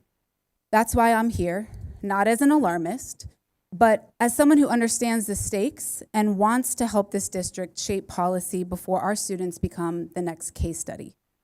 In cities already impacted by recent Department of Homeland Security actions, educators have described days that were nothing short of traumatic. They speak of being overwhelmed by panicked calls from families, of children crying in classrooms, asking staff to call home just to make sure their parents were safe, of helicopters circling overhead of the schools, of immigrant staff breaking down in their offices, fearful for their own status. They've spent entire days calming groups of students, promising them that their school was safe and no one was coming through those doors. School leaders missed meals, monitored suspicious cars near campus, watched law enforcement vehicles speed through school lots, and even rode buses home with students to ensure no child was left vulnerable. One educator summed up the entire day in a single word: hell. I'm sharing Thank this you. not- Your 2 minutes are up. Thank you.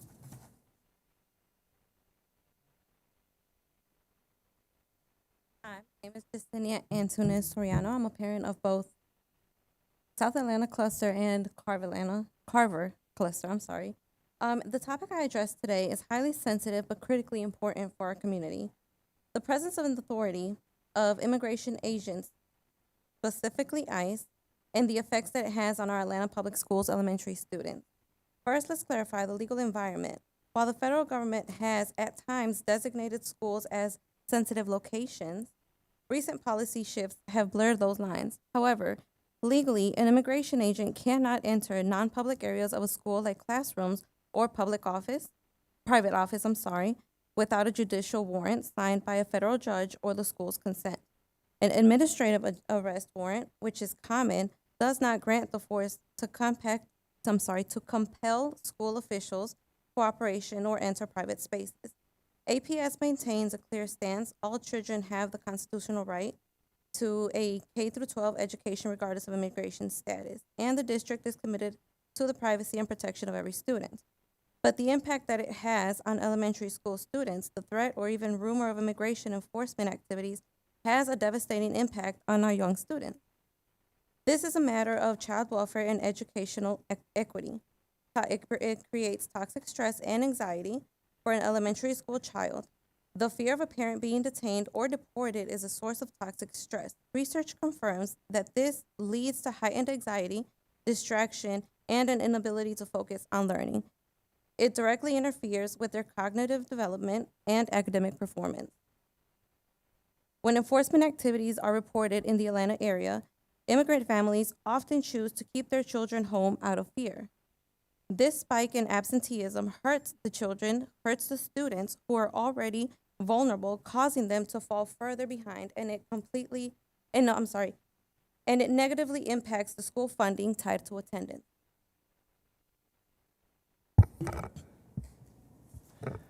Our next three speakers are Chanel Morgan, Fatima, and Gina Hawkins. Would you kindly come in that order?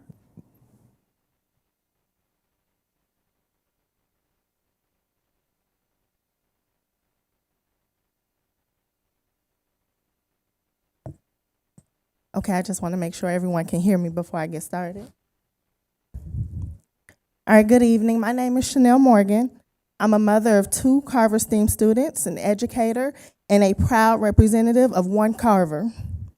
I stand here tonight because it is unacceptable that the city is considering closing schools or repurposing Carver High School without consciously including the very children and families who make the neighborhood what it is. No one here is denying that the schools need improvements. Yes, the buildings need renovation. Yes, our students need updated resources. But instead of talking about investing in our children, we're talking about removing them from a plan entirely. You came into our schools, we showed up. We gave thoughtful, realistic solutions from people who live this life every day. The question is now simple. Did you truly consider the solutions we offered? Did you review the strategic plans that are possible without pushing our children aside? Atlanta is a melting pot with a rich history, and our schools are a part of that history. We need the investment, but not without our children.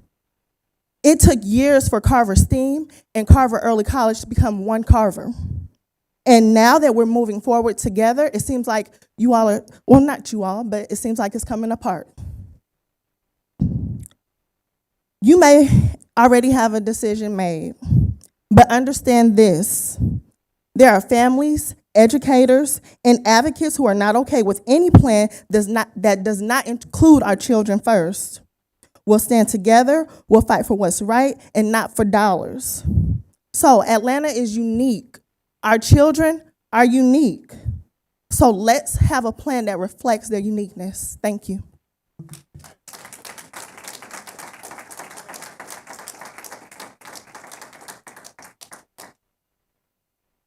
Good evening. My name is Fatima Perez, and I am an APS parent. In the past couple of weeks, parents across our schools have received different answers about whether immigration agents will be allowed into our buildings.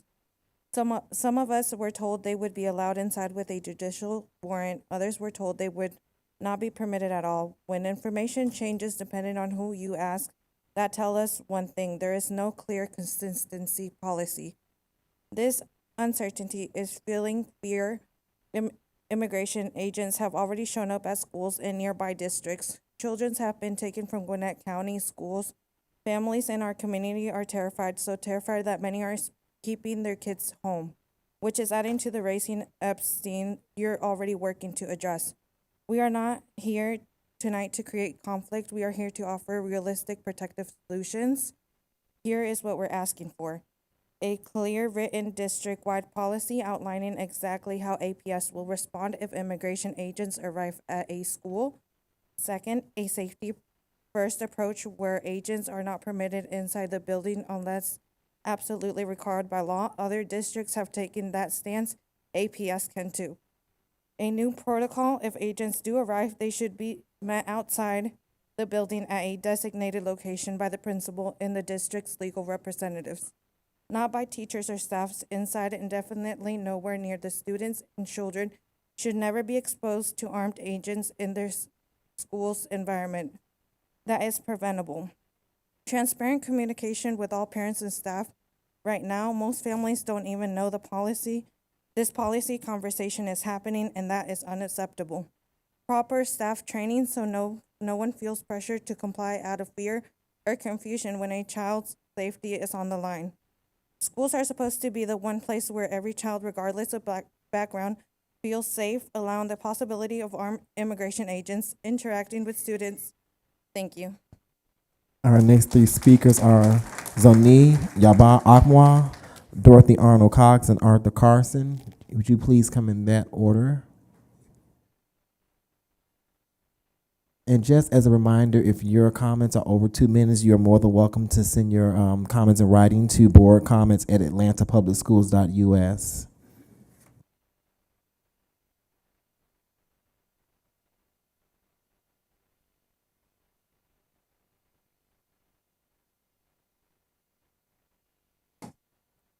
Zoni Yaba Akwa, Arthur Carson, and Dorothy Arnold Cox. Please come in that order.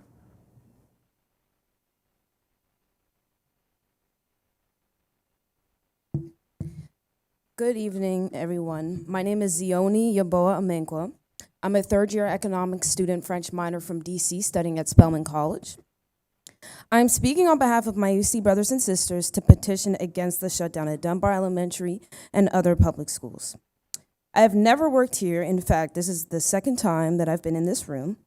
So I am not only speaking on behalf of the dedicated students who volunteered here, but I'm also speaking as a long-term volunteer at other educational centers, as an economic student who understands the long-term costs of disinvesting in communities. It is easy and intuitive to evaluate the financial needs and budget of this county and deduce that the revenue streams are insufficient to sustain the school. However, this narrow and short-term view routinely ignores the essential truth that the highest and unparalleled return on investment is in the education of the future leaders, educators, and philanthropists at Dunbar. Instead of analyzing the financial effects of closing Dunbar because of the government system that continuously fails to recognize underprivileged communities, examine the long-term effects this decision has on your students. Does closing schools really lead to better long-term economic situations? And to what extent does the continuous overcrowding of public schools, the lack of individualized attention for our youth, and stagnant educational opportunities really reduce expenditures in this community? So I urge you to not allow a lack of attention to marginalized communities due to our broken and biased system to perpetuate the same issues in this community.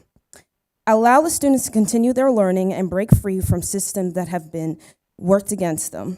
While it is true that the lack of government funding makes results seem difficult and almost impossible at times, do not allow it to be the reason we fail these students who have already been underserved. Thank you so much.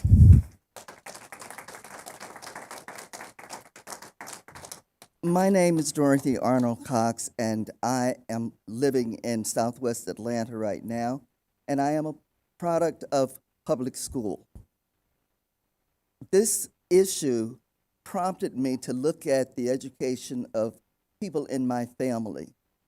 The generation before me in my family, my mother was the daughter of a sharecropper, and she could only go to public school free of charge up to the 8th grade. And from the rest of the grades, they had to pay. And sometimes they would pay with eggs, they would pay with chickens, and whatever else they could give the teachers who came from Atlanta to Clayton County, Jonesboro, Georgia in particular, who had no place to live there and lived with the various families. Fast forward to the Depression. Public education was one of the things that Franklin Roosevelt looked as being a very important thing, or education in general. And some 100 years ago, that was the first time that public education was even thought about for the masses. And here we are, more than 100 years later, and we are still haven't gotten it right. I was one of those people who went to one of the schools that was called the Rosenwald, excuse me. And that was started by one of the principals of Sears Roebuck, who determined that he wanted to make schools for black children equal to the schools of white children. He didn't get it right, because by the time that I started school, we were still getting hand-me-down books. Thank you. Your 2 minutes are and no up. supplies. Thank you. My name is Arthur Carson, Senior Pastor of Springfield Baptist Church. I rise again tonight to appeal to you for history. Scott Elementary School is a historical school. It is not just another school. It has great history, started by the pastor of Springfield Baptist Church many, many years ago, 1878 to be sure. I rise tonight because we've talked much about history, but what about lost history? Scott Elementary School, if you close it, that history is lost. Now, I've been told that it will become a community center. Well, like all community centers, when they no longer serve the purpose that it was originally thought, it closes too. So what happened? The history of Scott Elementary and the history of Scott Community Center is gone. No longer will there be any representation of William J. Scott, who was a vital part of that community. And that community, by the way, is named Scott's Crossing. I appeal to you tonight.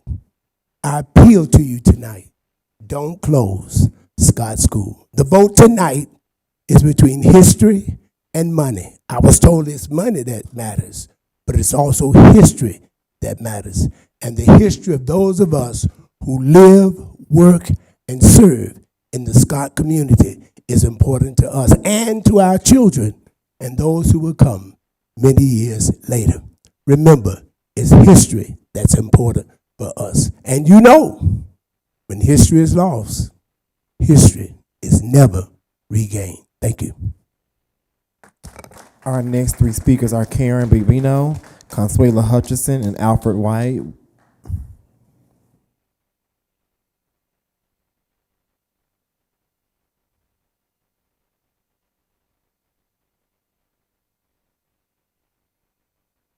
Good evening, everyone. Thank you for allowing me to make these comments.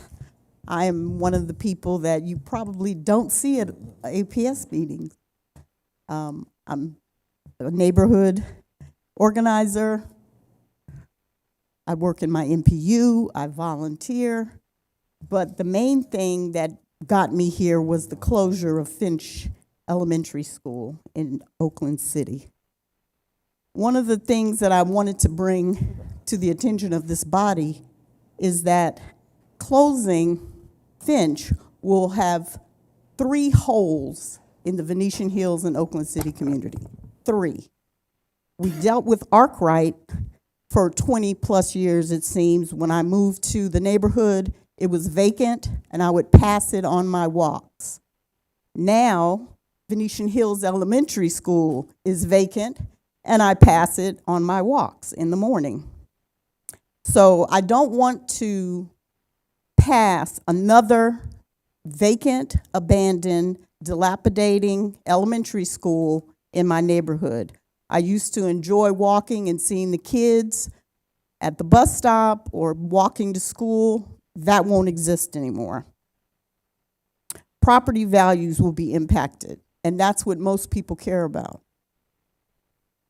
In Southwest Atlanta, we're slated for rapid growth. There are several new townhomes being built by the Atlanta Land Trust. We have TOD development at Deal Avenue and Lee Street. Murphy Crossing is being discussed and is being planned. All affordable developments. Where will these people send their children to school? There will be no walkable elementary schools in our neighborhood, besides being 3 holes. So I just wanted to make sure that that information was shared tonight. Thank you. Next, we have Mr. Alfred White for 2 minutes, and Ms. Sharon Collins, would you please come up for your 2 minutes?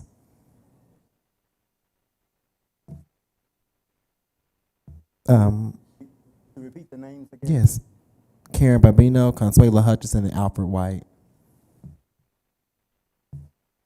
Good evening, all. My name is Alfred White. I'm sorry, I apologize. First, good evening to Superintendent Johnson and all of the board members and all of the staff that are here tonight. I am happy to be here for the second time to speak to our opposition as a community in closing Continental Colony Elementary School. I serve as the president of Continental Colony. I serve as the president of Continental Colony Community Association, and we gathered all of our thoughts. We had special meetings since the meeting in November, and we gathered all of our thoughts, and we have presented such to each and every board member. So I won't bore you with reading to you what we've already sent. However, for the benefit of those who are in this meeting, and so it can be heard in the meeting, we had some strong points that we wanted to address. Our elementary school has not been recognized. If you close it, you will have not recognized its enrollment reality. We actually have approximately 74% enrollment. That is higher than any of the other schools in the general area.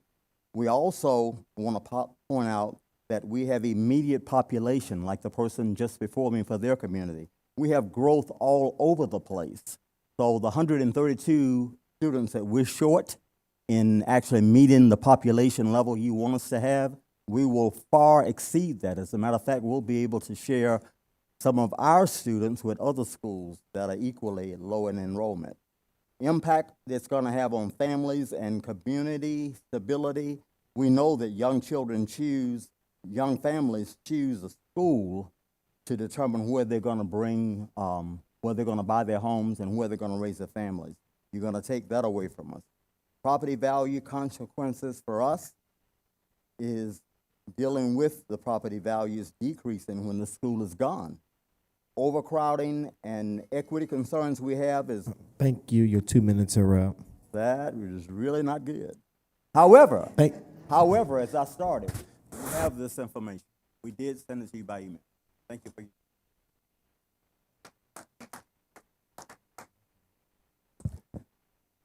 Good evening. My name is Sharon Collins. I am a product of the APS system, my children, my grandchildren as well.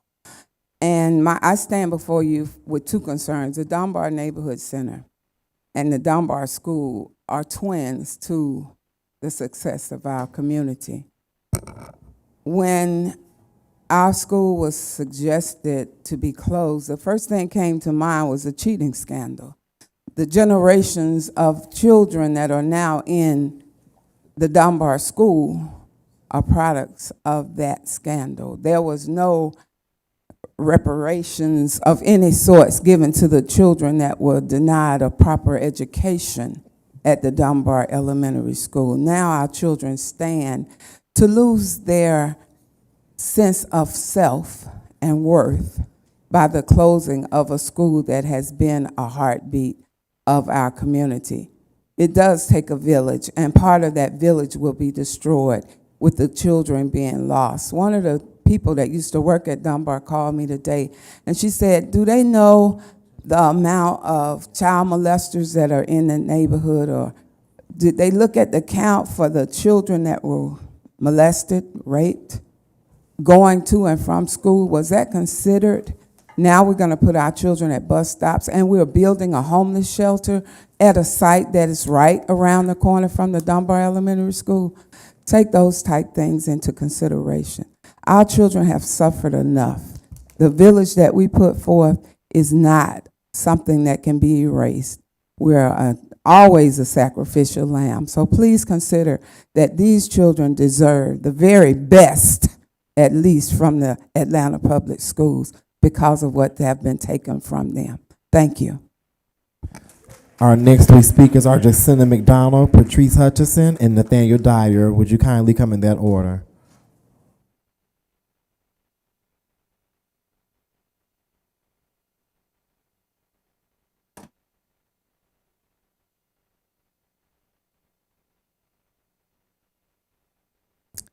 Good evening. My name is Jacinda McDonald. I'm a proud APS parent.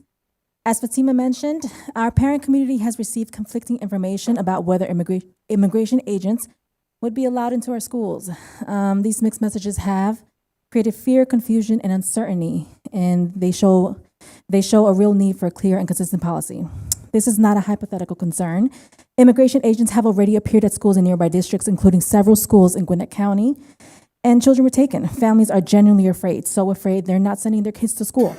They're not taking them to the bus stops. They're just not showing up.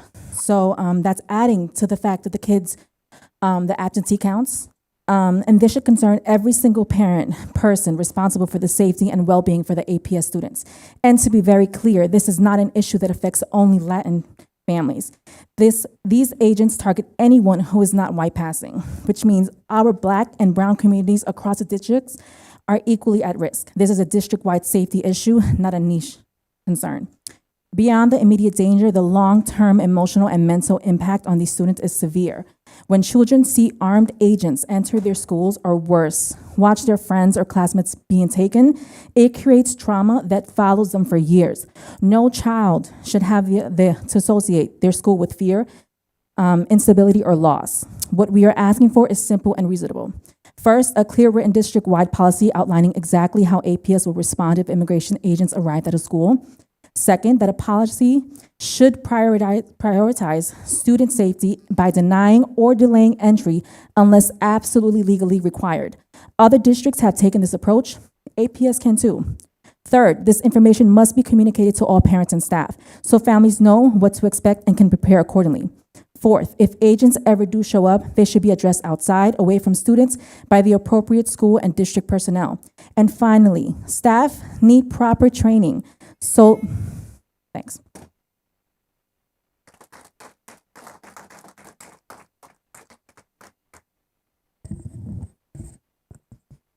I am Patrice Hutcherson. I am a new board-elect for this school board, so I'm very excited to be working with you pretty soon, those who are staying and those that are leaving. Thank you for your service. We really appreciate you. Today, you all have a monumental decision to make. And I know that things can look different from different perspectives, but I just wanted to share my experience here in this board many moons ago. And only one person, I think, was here when it was going on.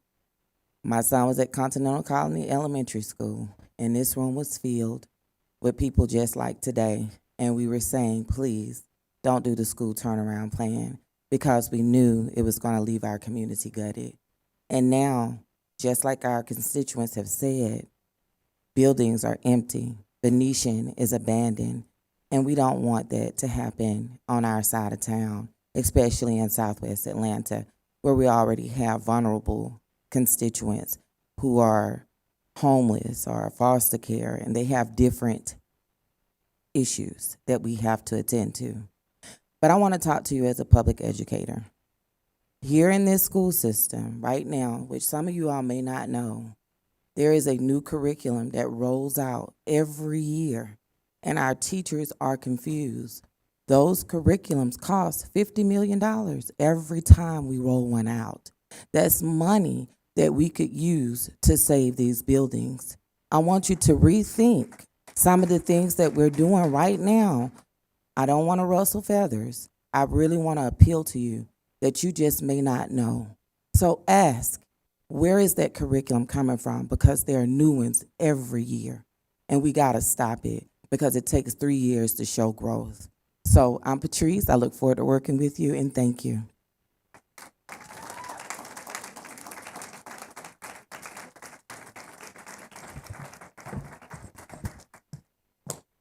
I'm fired up and ready to go for the children. How dare you decide to propose closing 14 to 16 schools?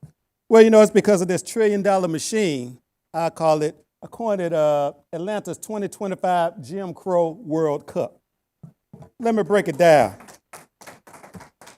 40% of the students literate, but you all are patting each other on the back like you're the world-class board. That is a farce. In the Washington cluster, 10 to 25% proficiency. Washington, Carver, South Atlanta, Douglas. But yet you want to turn those into specialty schools, close or repurpose for the sake of development. Let's talk about the numbers. Your savings on the closures, $25 million, which would be 16 schools, is about $2 million average. Cost for expansion, $300 million. What sense does that make? You close schools for about $25 million, but then you expand. Of course, let's be clear, on the white side of town, $300 million plus. Then your specialty schools will probably cost another $200 million. So why put our communities through that? Well, I tell you why. It's because of the relationships. You got development. Hey, a crane tells no lies in black communities. It means displacement, it means school closures, and it means incompetent leadership from you guys. Here's the solution. Next year, based on your vote, you will catch holy hell next year. We're going to ask for a resolution or get you all dismissed because these are serious violations. For the last 25 years, all those closures and repurposing, that has happened in the black community. But you have 40% literacy. Anybody need to contact me, email nate@kidsfirst.pro, and I give my phone number, 404-964-6427. The fight is on. Thank you. Our next three speakers are Tammy Free, Kimberly Brooks, and Crystal Jordan.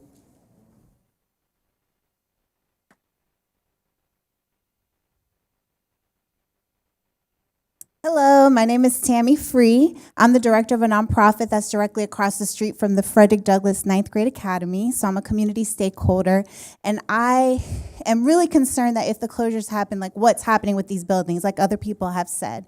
So we serve hundreds of students at that school through food programming, after school programming, mentoring programs. I was a former prosecutor, so I really care about crime deterrence and deference and prevention. We do a lot of that through our teen mentoring program. And the empty buildings, I'm concerned about that because as a former prosecutor, I know what that brings. I know what can happen there. And then as a community stakeholder, I'm directly across the street from this school. It's gonna hurt. So I'm really concerned about the repurposing. So what is the plan for repurposing? I did some Google researching. I haven't seen a lot of good repurposing. Most of the schools, if anything happens with them, turns into apartments or lofts. I believe it should be used for the public good. I believe that it shouldn't be a void, that we can continue to do after school programming and the things that we do. At our nonprofit, we do so many social services. We're about to do a big free toy store for over 1,000 families to shop free for Christmas. So I want to see and have an opportunity to speak into it. As a lawyer for 20 years, as a social justice worker and advocate for 12 years, as a pastor in the community, my husband and I lead a church right there in Adamsville, right where Frederick Douglass is. We've been there for 6 years. I want an opportunity to speak into it. I think other community stakeholders want an opportunity to speak into it, but I couldn't find a way to speak into it. I need there to be really clear guidelines on what will happen if the closures happen and how will these buildings be repurposed. They just can't be void, vacant eyesores that are going to be ready for crime. I know this from personal experience. I feel like my history, I feel like my background and experience can speak into it. Please give us an opportunity to speak into it. Thank you.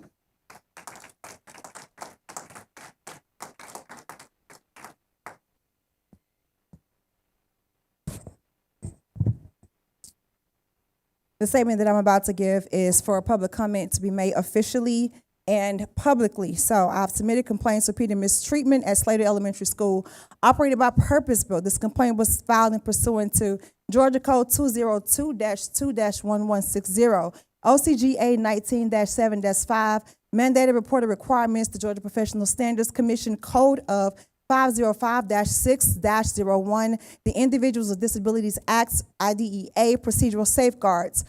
Formally, I have requested evaluation for many of those children, IEPs, more than 1 year ago, yet no services have been provided to them, and that violates procedural safeguards, Georgia Department of Education requirements.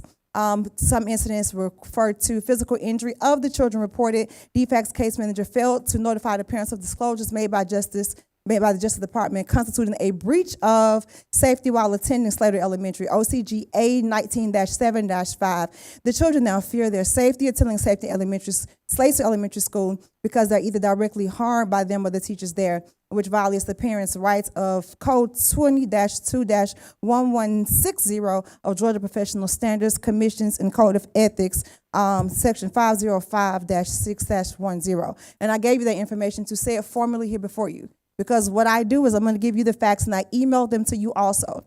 So many people have come here and told you what you're doing wrong. Those are the legal parameters that you have violated as it relates to the rights of these children. Purpose Built, Kendesi, and KIP are violating federal policies, and you're closing those schools. Your goal is to educate children, not operating real estate or business or whatever. Our children are not being educated. And I know this because I advocate for those parents. These are Black communities, and they're being exploited by their need for education. Education is a freedom and right. You've been advised.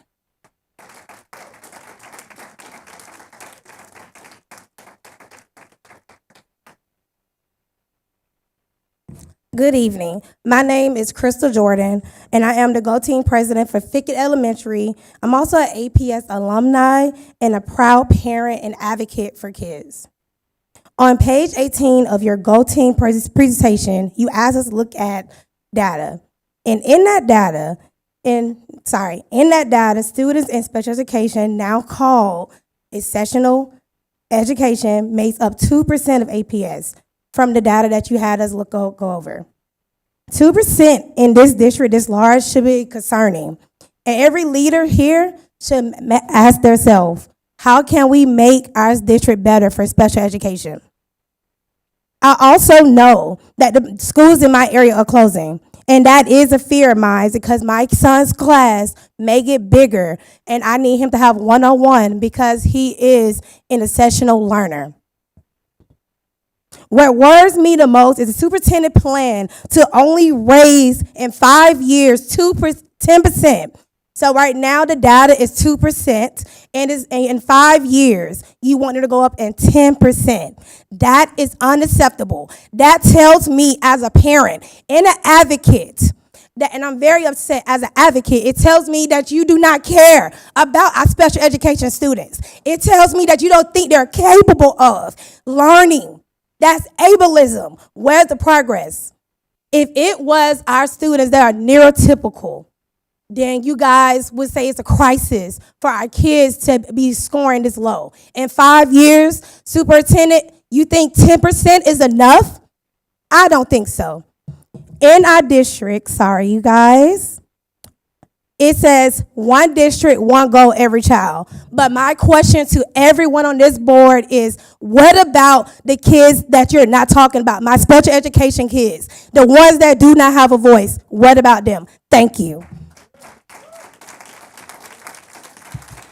Our next three speakers are Kimberly Dukes, Jimwa Guberman, and Eli Palermo. Please come in that order. Good evening. When we think about reimagining excellent schools, parents see it as building a house strong enough to support every child who walks through its doors. First, the basic foundation must be universal, strong literacy in math and great attendance. Students need to understand their work and feel supported by innovative, passionate teachers who are dedicated to helping them reach their full potential. Parents want teachers who are prepared, including training in special education, and who hold themselves and students accountable in a positive, reinforcing way. Then comes the walls of the house. The walls are the building. When we talk about communication, over and over again, parents said clear, concise communication between teachers and parents and school and district. Communication that builds trust, strong school culture, and connects families to the learning that's happening every day. The rooms inside the house is the support our students need to thrive. Mental health supports, social support, safe places, clean buildings, and clean restrooms. And a school culture filled with pride, joy, fun, and transportation so that every child can participate. The root of the house is community. A school that welcomes parents back into the building and believes in the total inclusion and strong family engagement. Parents with a community that stands together and all work towards one goal, and that's excellent schools. And finally, the front door must always be open to opportunity, resources, workshops, support services for students and families and teachers as well, and a program that helps children become not only good students, but good people. Parents are not asking for the impossible. We are asking for school systems built like a strong house, grounded in policy, supported by communication, strengthened by teachers, protected by communities, and open to every child's future. This is the house that we want to build in Atlanta Public Schools, so community and district help us build a great school system for Atlanta Public Schools.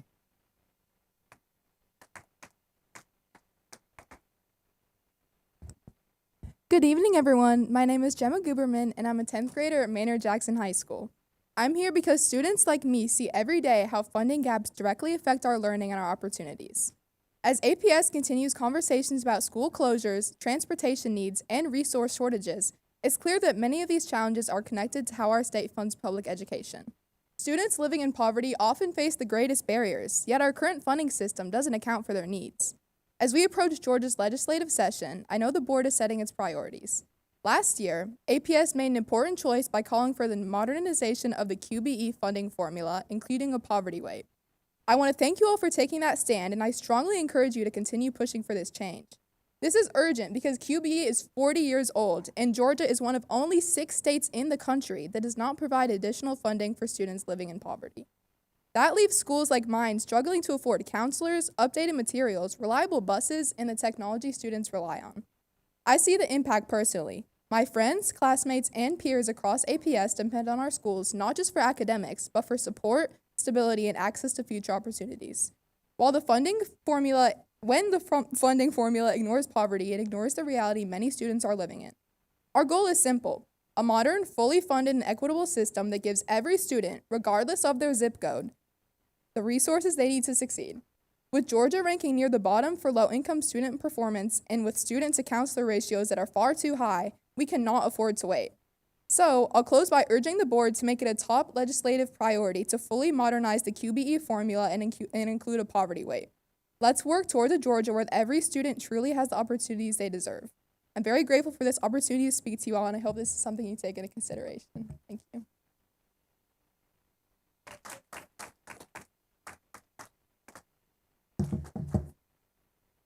Hi, I'm Ellie. I'm a junior at Maynard Jackson High School, and I play bass in the orchestra. And I want to talk about why our music programs need more funding. Our program works really hard, but we're constantly limited by the funding we receive. We're trying to grow and improve, but it's tough because the budget doesn't match the level of work that the teachers and students are putting in. When a program doesn't have enough support, it shows. It affects the quality of what we can do and the opportunities we're able to take. Orchestra has become one of the most important parts of school for me, but our program is consistently trying to do a lot with very little. We share instruments, we fix things with tape, we stretch strings past when they should have been replaced. Our directors work miracles, but they shouldn't have to. Music isn't something that can run on just enthusiasm. It takes real support to keep a program like this going. And when the funding falls short, students lose chances to learn and to perform. And once those opportunities are lost, it's hard to get them back. I'm asking for more investment because our program deserves to thrive. We have dedicated students and teachers who put in the work. We just need the resources to match the effort. And no student should ever have a barrier of entry of having to pay an orchestra due to be able to play their instrument. Thank you.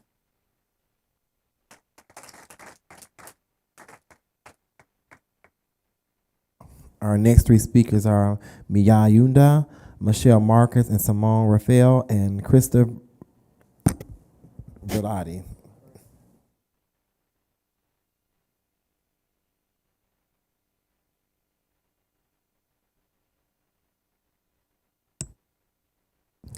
Good evening. My name is Mia Yehuda. I am a mother, an advocate. I am the community chairman, go-team member for Kit Woodson Park, and also the People's Realtor. My son just graduated from KAC this year. My baby is also a KIPster. What brought me here is the need to advocate for not just KIP Soul, but all 16 of these schools. I'm also a proud resident of the West End. Born in DC, raised in Ashkelon, Israel, on literally the border of Gaza, which gives me a very unique, I would say, perspective when it comes to displacement and the perils that displacement brings. And I am really requesting and speaking from my heart here that you all consider before you shut these schools down. What we're witnessing is educational redlining. Our babies deserve so much better. This is about more than just the buildings and the structures. These are about individual souls and childhoods. This is about the livelihoods of our educators. And I would be remiss not to stand up and be vocal about it. You all have the ability to be innovative and to find a different way to come up with a solution for this. As a child of 2 educators, myself, my parents always taught me that if you're looking at a failing class, you need to look at the educator as opposed to the scholars. If we're looking at a failing district, we need to evaluate what you all are doing up there as board members And I really genuinely pray that you take this into consideration and that you consider all of these babies, all of them. Thank you.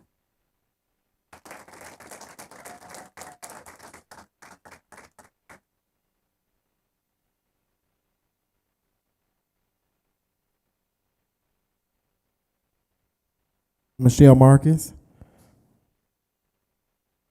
Simone.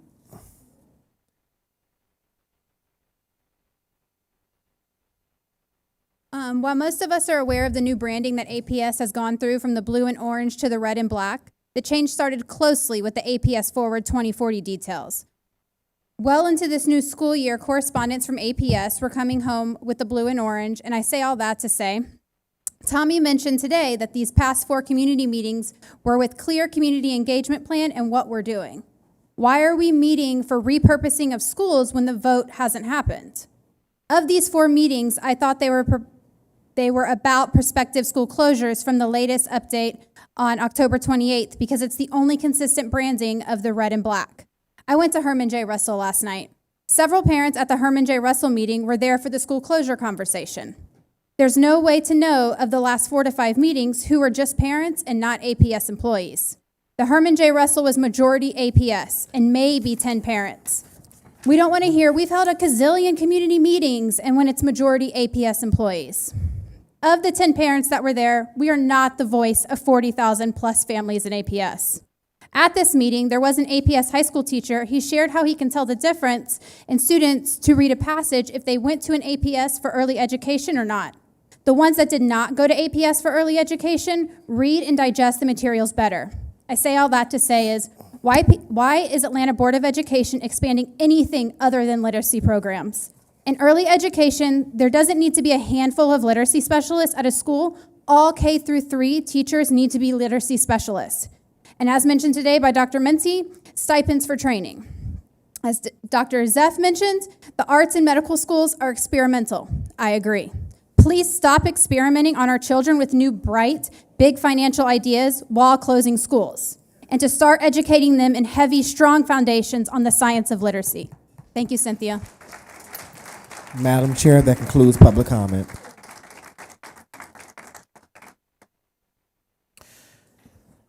Thank you to our community members for joining us this evening. We always appreciate your feedback and engagement. For stakeholders unavailable to attend our monthly meetings in person, the full board meeting is available on YouTube channel, ABOE TV, which can be accessed through our district website.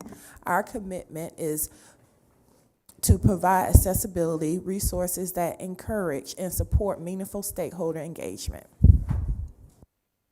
We will do some quick board committee updates.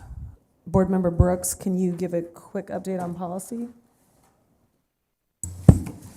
Yes, thank you. Good evening. The Policy Review Committee met in November and focused on proposed revisions to 5 key policies, including updates to school attendance zones, student attendance requirements, purchase thresholds, and purchase card guidelines. The committee also reviewed major changes to the student electronic device policy to align with the new Distraction-Free Education Act, while protecting students with required device accommodations. The next policy review committee, which we normally don't have them in December, but we will be having one next week on December 11th. And at this meeting, we will, for the first time, have a student board representative be a member of the policy committee. And this will also be the last committee meeting for board member Cynthia Briscoe-Brown. So looking forward to seeing all in attendance this week, and I'm really excited to see student presence on our board. So looking forward to it. Great, thank you. Katie Howard, will you give a quick update on budget? Real brief. I encourage people to go back and listen to our November 20th meeting. We did level setting. Sorry, time's up. That was 5 seconds. That's your fine. time. Level setting, aligning on decision points. We had a really robust conversation around our priorities and making sure the budget's aligned, and we're looking at the data around that. Our next meeting is January 15th. We'll have more information from the state around what the budget will look like there, preliminary revenue projections, and school allotment. So January 15th is our next meeting. Please tune in. Great, thank you. Erica? This concludes our remarks. Dr. Johnson, we are ready to hear your remarks. Absolutely. Thank you, Madam Chair.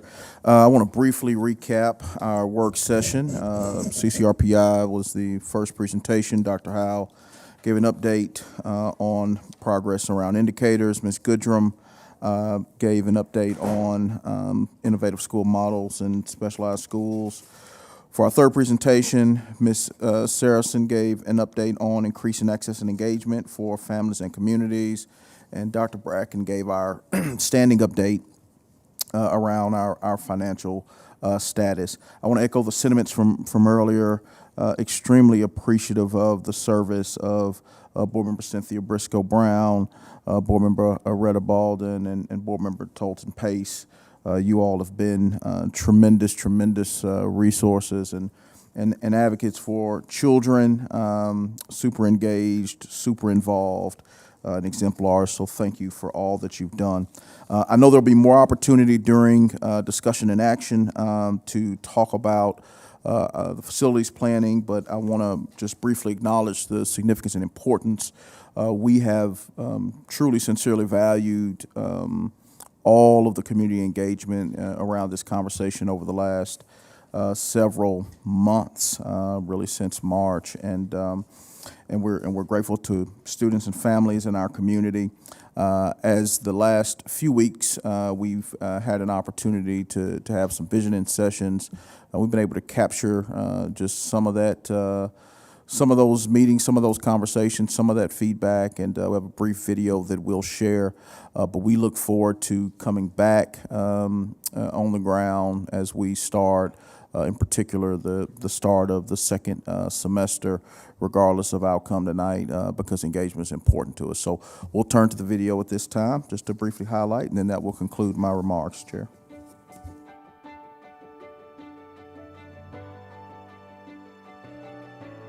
Atlanta Public Schools is driven by the voice of the community. In the spirit of transparency, compassion, and collaboration, we're committed to co-creating the future with you. I know that APS is going into a new direction, given all the changes in the landscape in education. It's really important that voices are heard who are actually on the ground every day doing the work. Some of the conversations around the facilities piece was, they're very hard and they're difficult conversations, whereas these are really exciting and energizing conversations, I think, for people to imagine what the future is going to be. I believe incredibly strongly in our public education. Literacy is the foundation. It is the springboard from which every other genre of life comes from. It's really, really important to me that we're creating systems where all of the kids in Atlanta are able to experience amazing educational opportunities. Our parents need a voice, right? This is an opportunity for us to work with our community at large, so that staff, that students, that is parents, families, and stakeholders, for anybody to just really offer some input, figure out how can we shape a vision that is representative of the community and accomplishes what we all want, which is our students to be well-rounded and to be super citizens. Pieces that's important to me is that even while we're looking at these very specialized programs, that we think about what the opportunities are for all of our students as well in each of these areas. It really doesn't take much to do a positive thing that could inspire them someday. The future of Atlanta Public Schools is rooted in the input and collaboration of our community of believers, like you.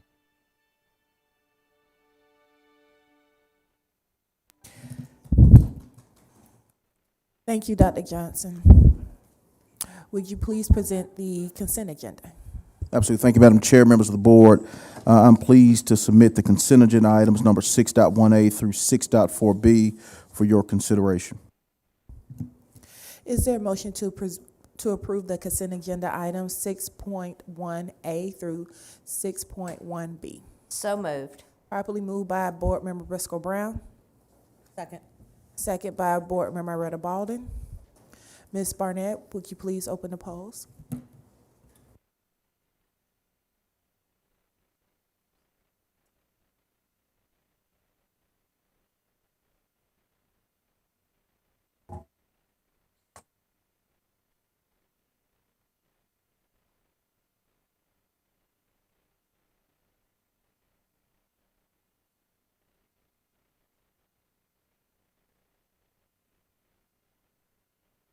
I'm gonna have to be verbal.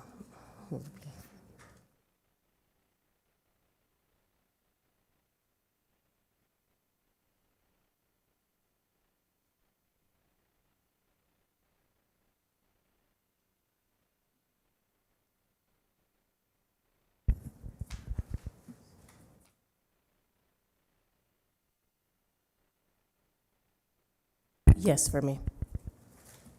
Same for me.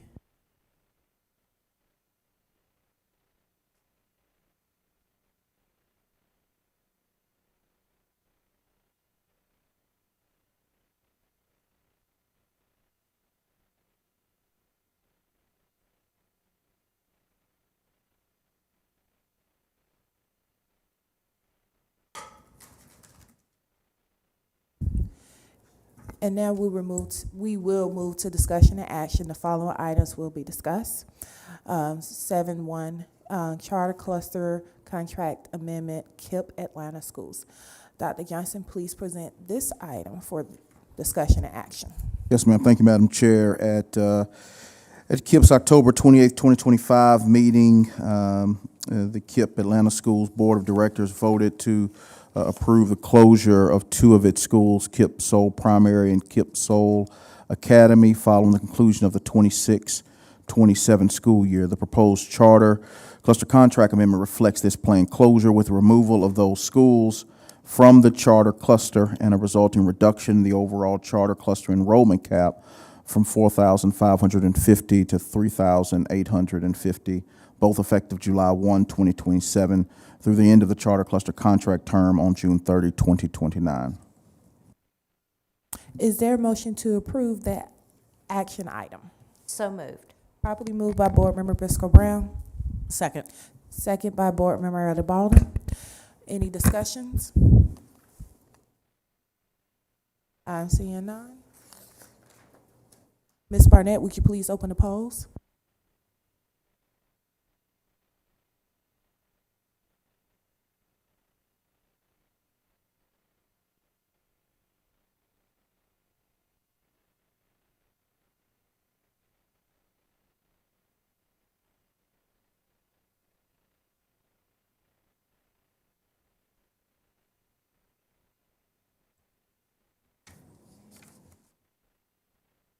Item 7.2, final consideration for APS Forward 2040 Comprehensive Long Range Facility Plans recommendation, including closures of multiple facilities. Absolutely. Thank you, Madam Chair. I'm going to ask Dr. Bradshaw, and we'll kind of tag team this in several fashions. Tracy will share a little bit, and as well as Adam Dancer, and then obviously others from within the team. An extremely important conversation, one that I know is very challenging, one that we do not at all take lightly, and have appreciated all of the feedback that we have received from the community as we've tried to be intentional about being on the ground. More than 50 individual school-based meetings, and so it brings us to this moment. So, Dr. Bradshaw, I'll let you take it away. Yes, sir. Thank you, Board Chair, Board Vice Chair, members of the board, Dr. Johnson. We have a brief presentation before we recommend the APS Forward 2040 plan. Let me begin by saying next month, every APS school will receive their 2026 budget allocation with two goals to execute. One, increase student academic achievement, and two, strategically maximize their local school resources. In that same vein, the school district must also execute those goals. We must create a budget that focuses on improving student achievement while maximizing state and local revenue. I believe we can accomplish both goals if we do three things. Number one, become a more efficient organization with energy savings, transportation savings, and maximizing the personnel expertise that we have in our district. We also must provide more programming for options for our students, to include the School of the Arts, biomedical, etc. And thirdly, if we position ourselves to to become eligible for capital improvement funding by reducing the number of empty seats in APS. We can do all of this if we maximize our building usage. The conversation about facilities started months ago after evaluating last year's budget. The leadership team started meeting last February. We had projected the upcoming budget challenges and developed a long-range facilities plan. We have been very intentional with including as many stakeholders as possible to gather input about this unique challenge. The mission is to turn this challenge into an opportunity. With the help of HPM, a professional K-12 planner, we have a new path forward. I'm going to turn it over to Mr. Tracy Richter at this time, followed by Dr. Adam Dancer. Thank you. Thank you, Dr. Bradshaw. Board Chair, Board Vice Chair, Dr. Johnson, members of the Atlanta community, I'm just going to present to you tonight kind of an introduction to what we'll be discussing through the evening. Obviously, the charge given in your vision for 2040 was an efficient school district. An efficient school district means that there are better resources and more resources that can go to kids. Nobody likes to think of school districts on the business side. Everybody thinks when you think business, you ignore children. And I think it's kind of the opposite. If you ignore the business, you're going to ignore the children because there's no business to have. And so as we look forward, this recommendation comes forward as an opportunity to look at how we make an infrastructure that supports teaching and learning. And I know that comes with some change and a lot of pain on communities. I get that. And it doesn't get lost on, and nobody likes a comparison, but you're just not alone. Unfortunately, the work that I've done for 25 years now has turned into this. And a passion for K-12 education and a complete kind of weaponization against public education has caused a lot of things. And including things like how we get to the enrollments we get to. Other mitigating factors beyond our control, birth data declining, across the country, including here. The houses aren't gentrifying. They just don't anymore. Housing has become unaffordable to now move to a smaller home so more kids can gentrify your homes in the same houses that grandparents were in and parents were in. And so student yields are going down. Is this causing a strain on your resources? Is it causing a strain on your teachers and your administrators? I hear the pleas from special education. I hear this pleas from fine arts. I hear the pleas from all those. And the fact of the matter is that there are school districts where special education teachers aren't showing up to school because there are none, because there's too many schools to put them in, and there's not enough teachers to get there. And so everybody loses. I understand this is difficult. I understand it's a difficult decision for you board members and not one that I envy as I watch and I see your empathy and your caring about this school district and your kids. But the fact of the matter is that there are budget shortfalls. There's inequity of programs. There's a stretch of resources. There's dollars going to bricks and mortar instead of kids. And so, when your house becomes too big to afford, when you can't pay the light bills and you can't pay the heat and you can't pay that, you're forced out of your home. We don't want that to happen. So we make changes, we make adjustments. And how we do that is we look forward, knowing that we have to look way forward. We just don't look to tomorrow. One of the things that we've talked about in this plan are things like how do we look beyond just a closure? How do we build a facilities master plan that is not based on funding, but is really based on the vision that you need forward to deliver the education model you need? So the summary engagement of this is that, yeah, we have been out there. I am sorry to hear that people did not hear about this. We've been out there, and we've been having the meetings. We've been online, we've been in surveys, we've been in person, we've been the deputy superintendents, and we have our 100%ers out there that get to every meeting, just like this.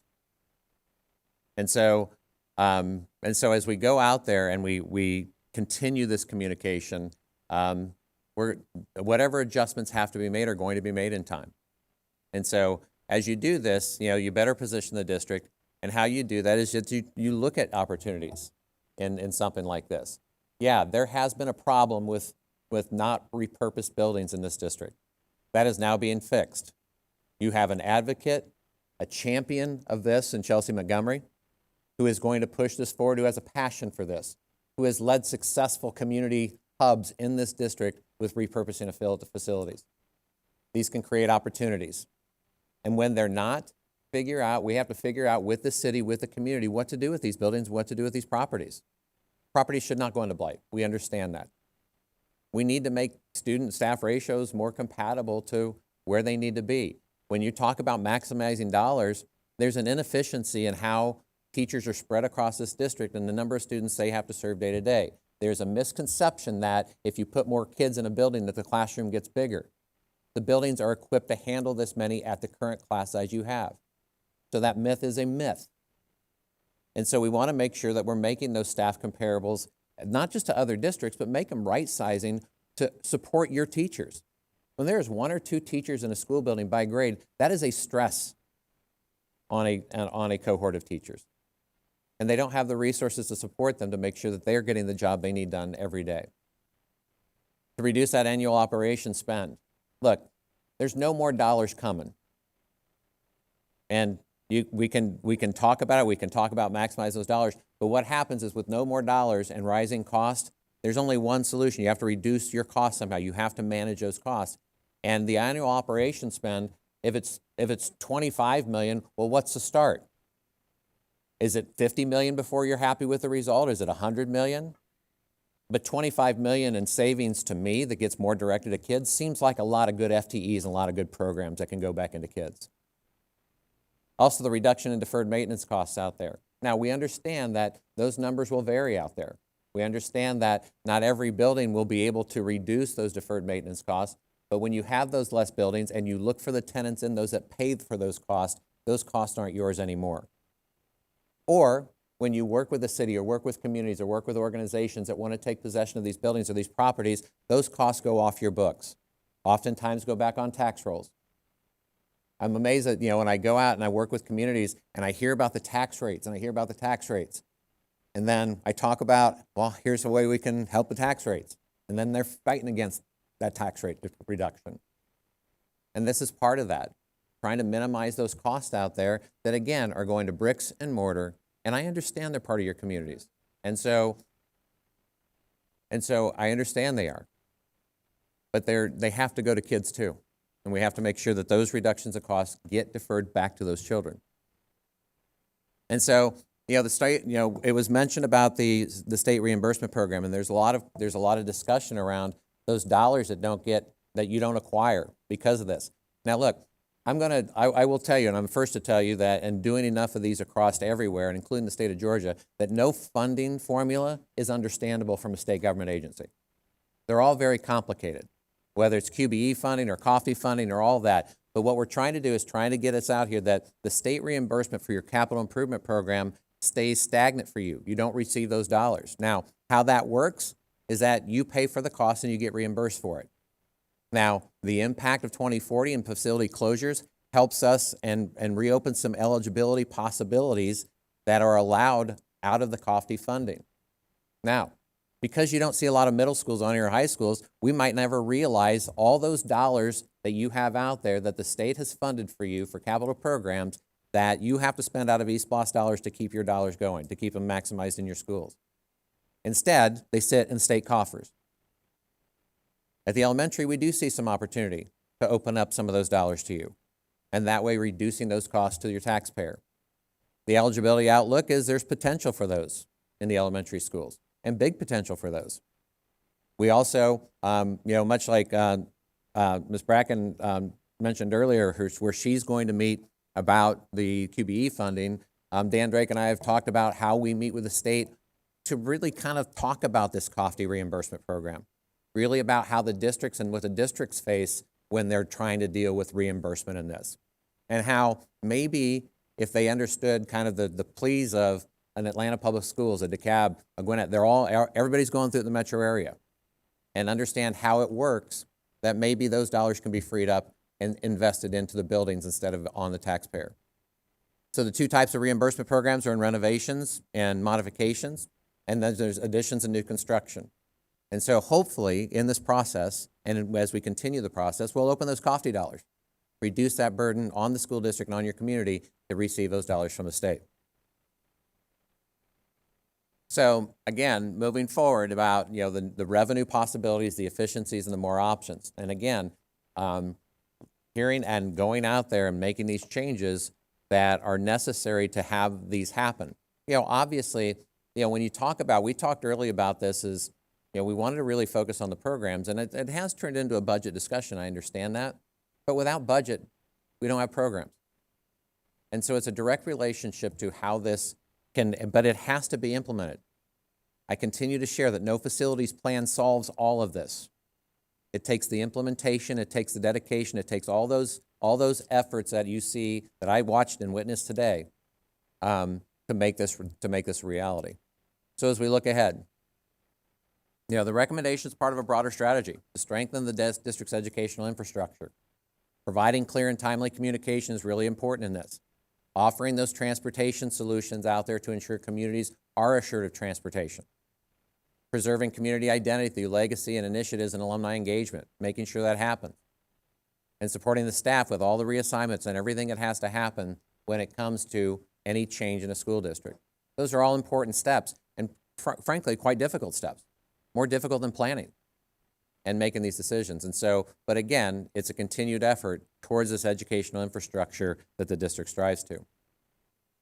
So as we move forward, again, more task force engagement as these sub-task force are out there and talking about programs. And again, regardless of what you're going to do with facilities, these need to be talked about. You still need a repurposing committee. You still need to talk about all of these programs and the workforce development out there. Making sure there's a repurposing website out there. We heard a comment tonight. Just make sure it's clear. We'll help. We'll engage. Make sure it's clear out there. Be very topic specific with your partners as you're doing this. As Mr. Danzer is going to come up next, and he's going to talk about the East Boston Plan and Vote. I'll let him talk about that.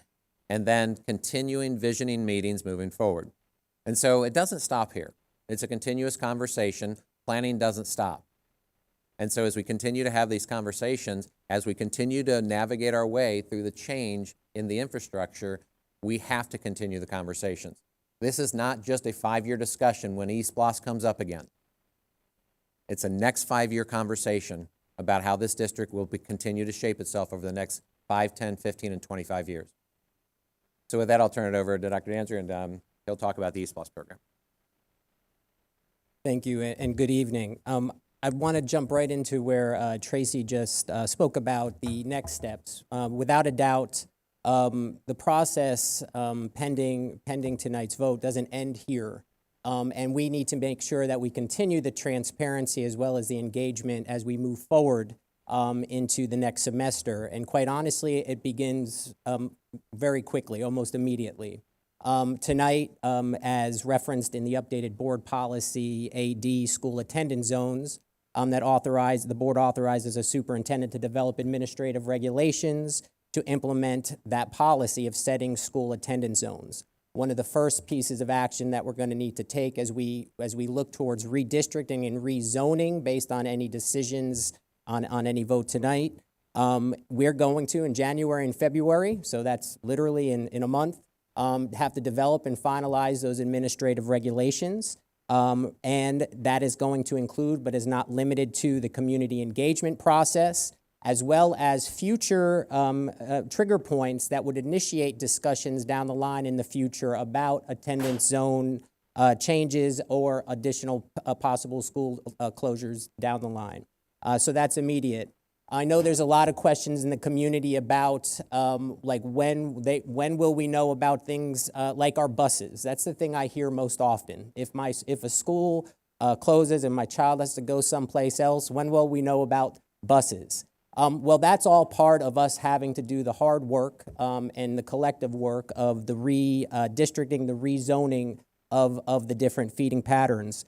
And so that begins in spring. So again, in the coming months. And that's going to run with hopefully being back in front of the board for a vote on those attendance zones for those schools that would be potentially impacted and moving into 27, 28. That would be next fall. And for any schools beyond that, for that following year, school year 28-29, we would begin that process the spring of 2027. So again, it's critical to be transparent about that, but all this is working concurrently with eSPLOS planning, because as we know, much of what is in our plan speaks about making improvements and investing in schools and facilities to make them the world-class places that we envision, as well as to support the academics of all of our scholars. And that begins, again, in just a couple of months. So concurrently with the rezoning and redistricting conversation, the development of the administrative regulations, we're also developing the eSPLOS 2027 plan, which we will, that's the January through March framework, coming to the board in the March-April time period, engaging with the community in the spring of 2026, and then seeking board approval for the referendum for the vote in November of 2026. So that is where we are headed most immediately after this, as we take all of this facilities planning into consideration. At this point, we have any questions?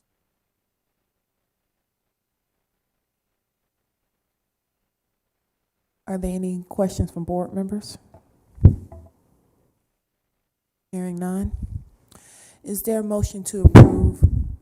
Is there a motion to approve the action item? So moved. Properly moved by Board Member Briscoe Brown. Second. Second by Board Member Rada Baldwin. Any discussions?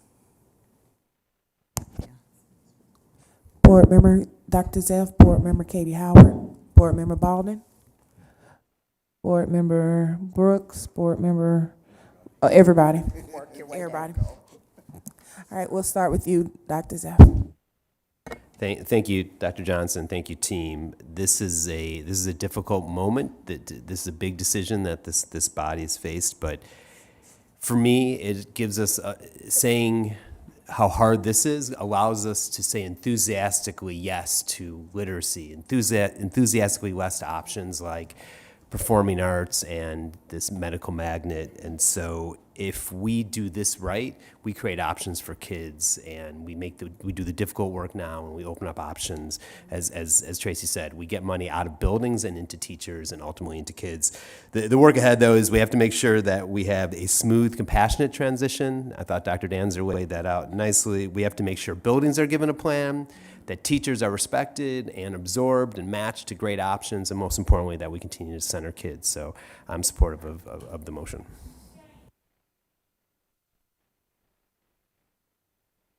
And forgive me, I did type up what I'm going to say because it's too much to do it off the top of my head. And I want to start by thanking Tracy and the team and all the APS staff who have led or supported an FMP-related meeting. There's been so much intentional engagement. I've attended a lot of it, as have my colleagues. And thank you all for all your work. Truly, your intentionality and engagement has made a tremendous difference. And most importantly, thank you, Dr. Johnson, for your leadership in this work. Without it, we wouldn't have gotten to this point of a comprehensive plan for the district. And this is truly a comprehensive plan that sets us up for more opportunity for students and the overall health of our district. To the community who has felt the impact of this process the most, especially things that have been, and I know are extremely difficult. Thank you and everyone for your engagement, your questions, your feedback, and your push to ensure that we do this right. Clearly, there is much work to be done. January, as Dr. Johnson has said, and the team, is when the real work begins. But it's also the point of creating what more we can be and do for our students with a focus on what they need the most. We will, with your help, community, we need it more than ever, as we do the next phase of the work, so please continue to stay engaged. And to the Carver community specifically, know that I am laser focused on getting this right for students within the Carver community and those who will come to the district-wide options. I'll be reaching out to ensure your voices and feedback are included, so be ready for the call. This plan will make a difference for student outcomes. It will increase them for increasing reading on grade level, numeracy proficiency, and true post-graduation readiness, but only if we do it right. We must monitor the work and the impact closely. None of this is one and done, and we must regularly update the community so you know what is happening when and what to expect. With all that, I am excited about the future and ready for the next phase. Thank you. I too want to thank Dr. Johnson and the entire administration for the extraordinary amount of work and time that has gone into this comprehensive long-range plan. I also want to thank the families, educators, and community members who have engaged in this process with honesty and heart, and invite you to continue. These are tough decisions, and the kind that ask us to balance history, emotion, and equity with the responsibility to plan wisely for the future. Change is never easy, but it can create new opportunities for students and communities when we approach it with integrity and purpose. I support this work and appreciate the thoughtful collaboration that has brought us to this point. I also want to thank you, Dr. Johnson, and your team. I don't know how y'all are surviving on like 4 hours of sleep a day, but we appreciate you. You know, my community is incredibly invested, and as all of our communities are. And so, you know, we're lucky that they care about it to the extent that they do. The community feedback I've had with the changes that were made over in my cluster specifically has been tremendous. And my people definitely feel heard. I know there's still some change that we're talking about in one of our schools, but I appreciate your open commitment to just how are we going to tell people what's happening and how do we get their input? And I think that big question is what's going to happen with these buildings? And that's causing unbelievable stress, and I think that's fair. I don't think anyone's reaction to this is unfair. So I appreciate what you're trying to do here, so thank you. And I'll jump in as we go around. Here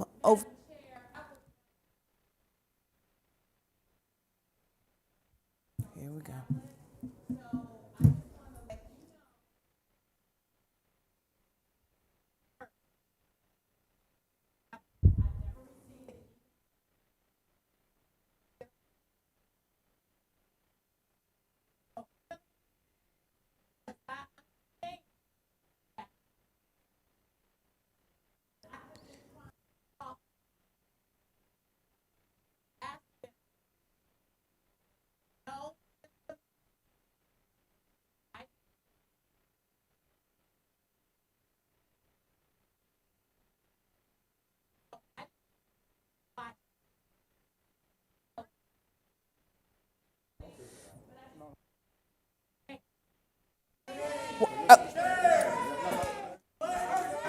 Okay, one moment. Here we go again. One moment. Miss Williams, we're not kicking you out. Let me just be clear, okay? That's not what we're doing here, all right? We're going outside to get your information and to kind of troubleshoot what happened and come to a resolution. We are not kicking her out, okay? We're going to proceed with the meeting, okay? Thank you.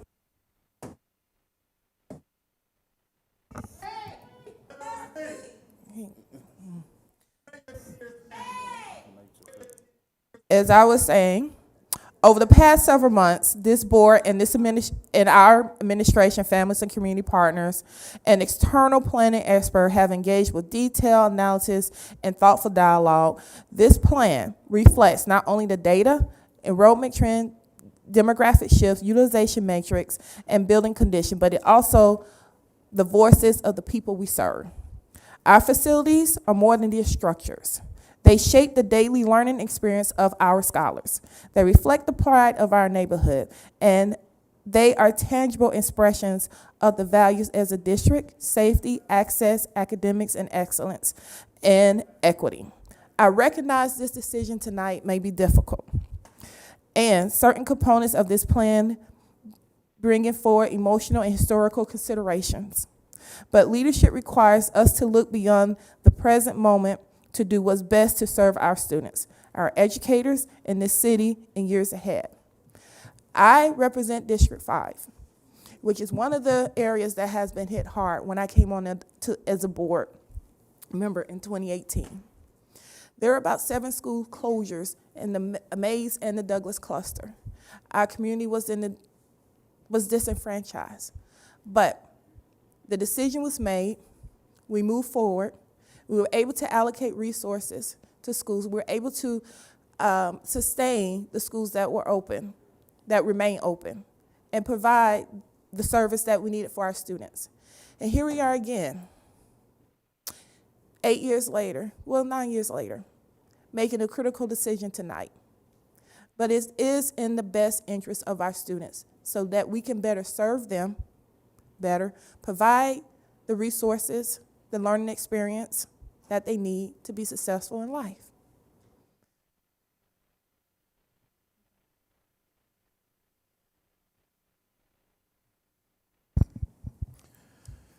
Tonight, as we consider the Facilities Master Plan, I want to begin by acknowledging something true for all of us, and that is that Atlanta Public Schools must act. We have a responsibility, one that's been entrusted to us by the community, to be faithful stewards of the resources that we have, to right-size our system, and to ensure that every public dollar is used in a way that gives all of our students the greatest chance to thrive. As someone who came up through APS and now as a parent raising a child in this very system, I can carry this responsibility personally.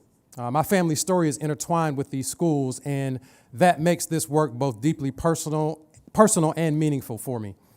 This plan asks us to make difficult choices, but it also asks us and challenges us to think bigger. It calls us to align our facilities with the realities of today and the opportunities of tomorrow, so that we can expand pathways, strengthen programs, and maximize every state dollar that we can receive. It calls us to build a future where every child in every cluster has access to high-quality learning environments that they deserve. At the same time, I want to speak directly to the concerns that I've heard from across the city, and especially in District 6, from families at Continental Colony, Cleveland Avenue Elementary, Sylvan Hills Middle School, Perkison, and Finch Elementary. I hear you. I've heard you. I see the love that you have for your schools, the pride that you carry, and the fear that comes with possible change. The schools, as you said, are not just buildings. They are memories, they are relationships, they are community anchors, they are places where generations have learned to read, learn to dream, and learn who they could become. They're places where families have built community, where legacies began. I understand that because my own story is intertwined with schools just like these. I also believe deeply that we must not measure our future by what we might possibly temporarily lose in a building, by what we are capable of building together. If this board moves forward with the recommendations before us, my commitment, our commitment, as someone who loves APS from the inside is this: we will not abandon our communities. We will not leave these buildings behind. We will dream together about what these spaces can become, and we will work together to repurpose, reimagine, and reactivate these spaces into whatever best serves our neighborhoods, places that honor legacy, meet community needs, and honor community dreams. Sorry, my computer just died on me. If the board does not move forward with these recommendations, then the realities that we face will still be with us.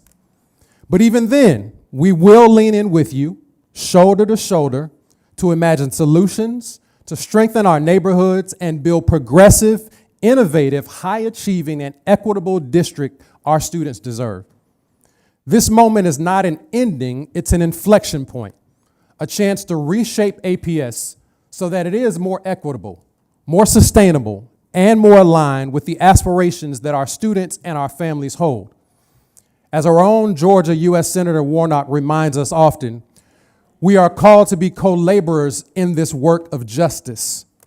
Tonight, that means making decisions, whatever they may be, with courage, compassion, and with a commitment to the long arc of what is possible for all of our children.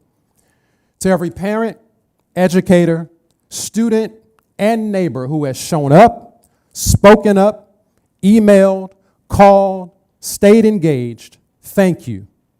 Your voices do matter, and they will continue to guide our work long after whatever vote is taken tonight. APS is strong because its people are strong. And tonight we take the next steps, whatever they might be, together.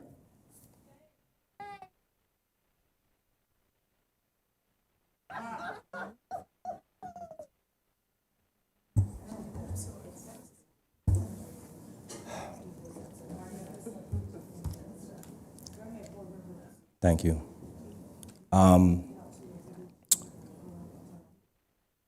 In my 2 years on the board, this is probably one of the toughest moments that I've had on this board.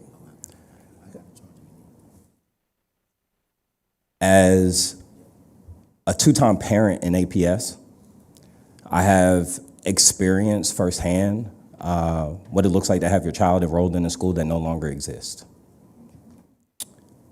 I know what it feels like to live in a neighborhood that's constantly vulnerable and concerned about closures, consolidations, rezoning, redistricting. So my heart empathizes with all of our families, especially those most impacted by the decisions being made this evening. What we are dealing with right now is not a matter of choice or a matter of leaning by any member of this board. What we are dealing with is the consequence of national policies and state policies that have really led us to where we are now. When you are inundated by state charters, when you are oversaturated with charters, when you have an overabundance of choice, we have come to the consequence of all of those policy decisions that were made outside of this board in this city. My challenge to all of us is to be intentional about how we wrap our arms around our schools, to show up consistently and to support our schools. We have a real big opportunity to get it right. When my oldest son first started attending APS at Eastlake Elementary, I remember all of the conversations we had when Errol Davis was in town. And I remember how much tragedy everybody felt was around the corner because of some of the decisions that were made. And now I look at the outcomes of some of those tough decisions and I say to myself, we got a lot of that right. No one is taking pride in what's happening tonight. However, I do think we get to take up together the opportunity to lean in, to be focused, to be intentional, to be purposeful, to be nimble and responsive to the needs of this community throughout this city, in every corner. We have, with this plan, unraveled from contractual obligations that folks have been pleading with this district to unravel for 15 years. We have unwinded from other contracts that folks have been begging for us to unwind from for a long time. We've made a lot of hard work decisions happen, and we will continue to do the work on behalf of our families and our city. My baby goes to school with many of your babies too. My son died saving babies who attended our schools. We all have heart for this. We also all understand the gravity of the moment. I'm here to listen, to hear, to be responsive to all the folks in our community about how we continue to move forward together. I just want to say thank you to Dr. Johnson, thank you to the team, thank you to this board, thank you to everyone for being in lockstep, for doing what is right by our kids. Thank you. it seems appropriate that this will be one of my last votes as a board member, because I started coming down here to this room shortly after it was built to talk about capacity issues and facilities issues and building issues across the city of Atlanta. I'd already been a volunteer for more than 20 years, and so I had seen many of the ways in which we were not being equitable about the facilities and the environments in which we put our children to learn and how that affected them. Since then, I've seen 6 superintendents try to deal with this issue. Some of the problems have been different, but many of them have been the same for all those years. I am grateful to Dr. Johnson for finally being the one who is going to resolve the challenges and fulfill the obligations we have to make sure that every child has a safe, healthy, compelling learning environment for them to be the best students they can be. I think this plan does that, and I think I will also say that in those 6 superintendents, this is a different process than I have ever seen before. Every time we've done this before, administration has internally decided what's going to happen and has gone out and presented it as a done deal. This is not that process. I have seen the plan change and adapt and evolve over time in response to the thousands of you who showed up at meetings, who filled out surveys, who attended online and in person, who participated on our task force. And while not all of your suggestions could be taken, I think you see the evolution of the plan. I certainly do. I am confident that that evolution will occur as we implement the plan, because now that we know how to do that, and now that we've committed to doing it, we've learned how important it is. I want to give one suggestion to those of you who are parents of children in the affected schools. And this is whether your child is in a school that is going to be closing, or you're a parent of a child in a school that will be receiving students. And that suggestion is, don't let your personal drama affect the way your child feels about school.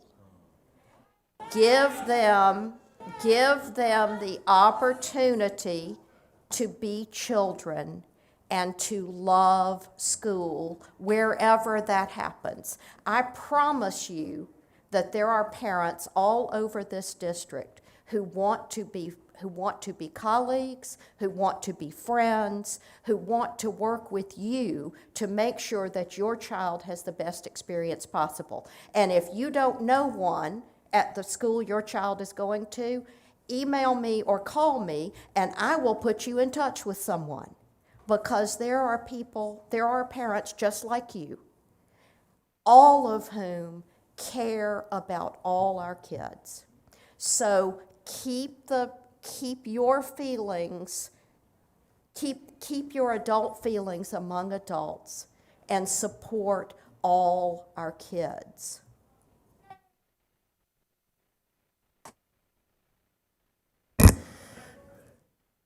Thank you. I think this was a huge undertaking, and my colleagues have echoed a lot of my sentiments, and so I'll be super brief.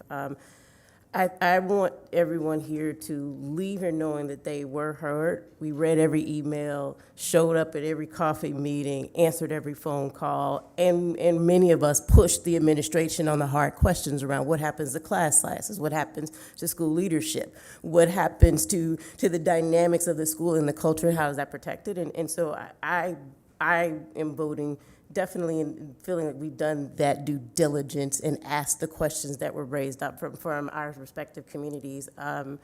We hear you about the vacant properties, for sure, and we have a commitment to that the board will hold the administration accountable for.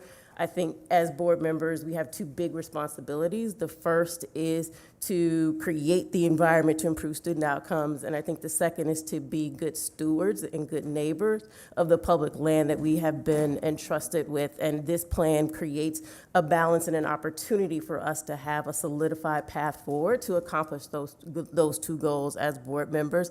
There was a word that someone used earlier tonight that hit me, and that was disinvestment. I don't want us to leave here tonight and miss the opportunity for what's coming next in terms of the reinvestment. And we spent a lot of time talking about what the reinvestment opportunities are today. And so I'm going to leave you guys with a challenge. Everybody that's in here, each and every person, come back in January and hold us accountable to the commitments that we made to the community, and walk with us on this repurposing journey, because your voices matter and we need you at the table. Thank you.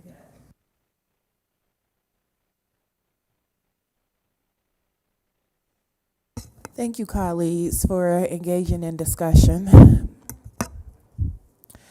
Ms. Barnett, would you please open the polls? Ms. Murray, would you please open the polls?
Okay.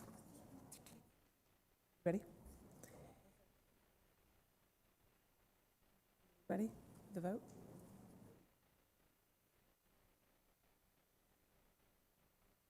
Ready? Okay. All right.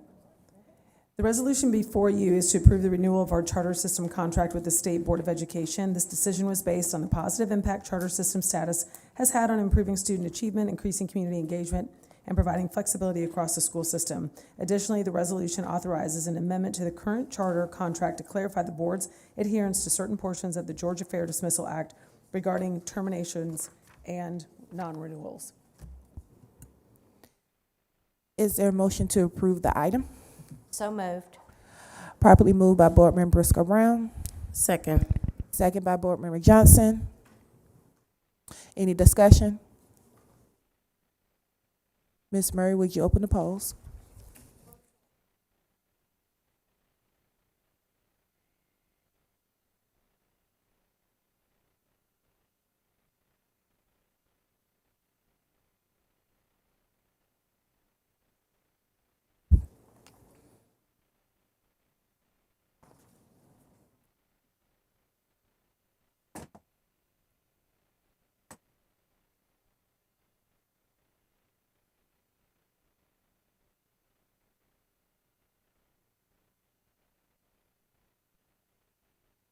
All right. Madam General Counsel, does the board need to report out from executive session? Yes, Madam Chair, the board needs to take action on one item. I request a motion that the Atlanta Board of Education accept the hearing officer's findings of fact and recommendations dated November 17th, 2025, and suspend without pay Mr. Quentin Hutchins for 5 days. Is there a motion for the Atlanta Board of Education to accept the hearing officer findings and facts and recommendation dated November 17th, 2025, and suspend without pay Mr. Quentin Hutchinson for 5 days. So moved. Properly moved by Board Member Briscoe Brown. Second. Second, Board Member Retta Baldwin. Madam Chair?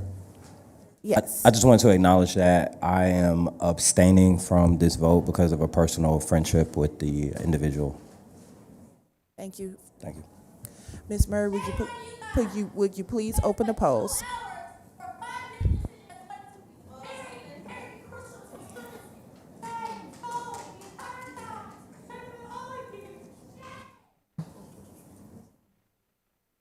Wait, do I recuse?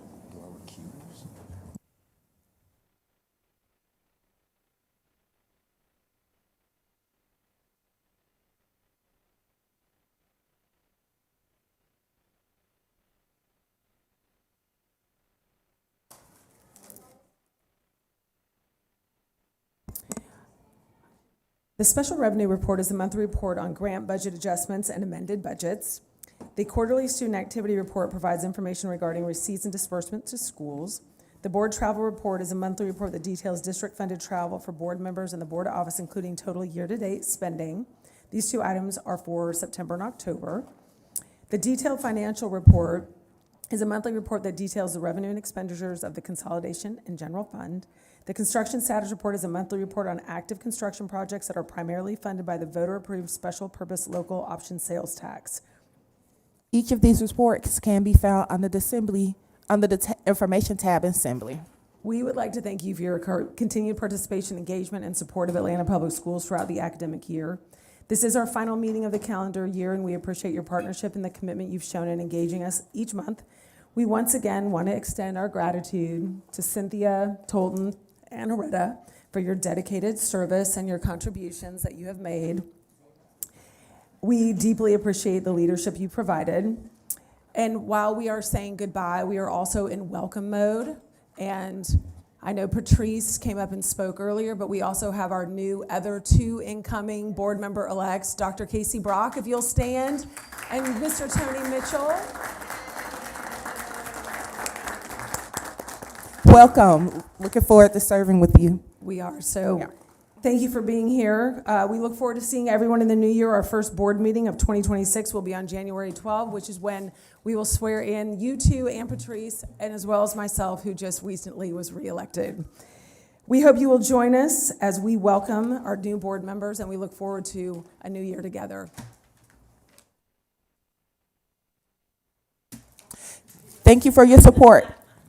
Also, I would like to entertain a motion to adjourn the meeting. So moved. Second. Properly moved by Board Member Pace, second by Board Member Briscoe Brown. All in favor? Aye. Aye. Opposed? Motion carries. Thank you very much. Meeting adjourned.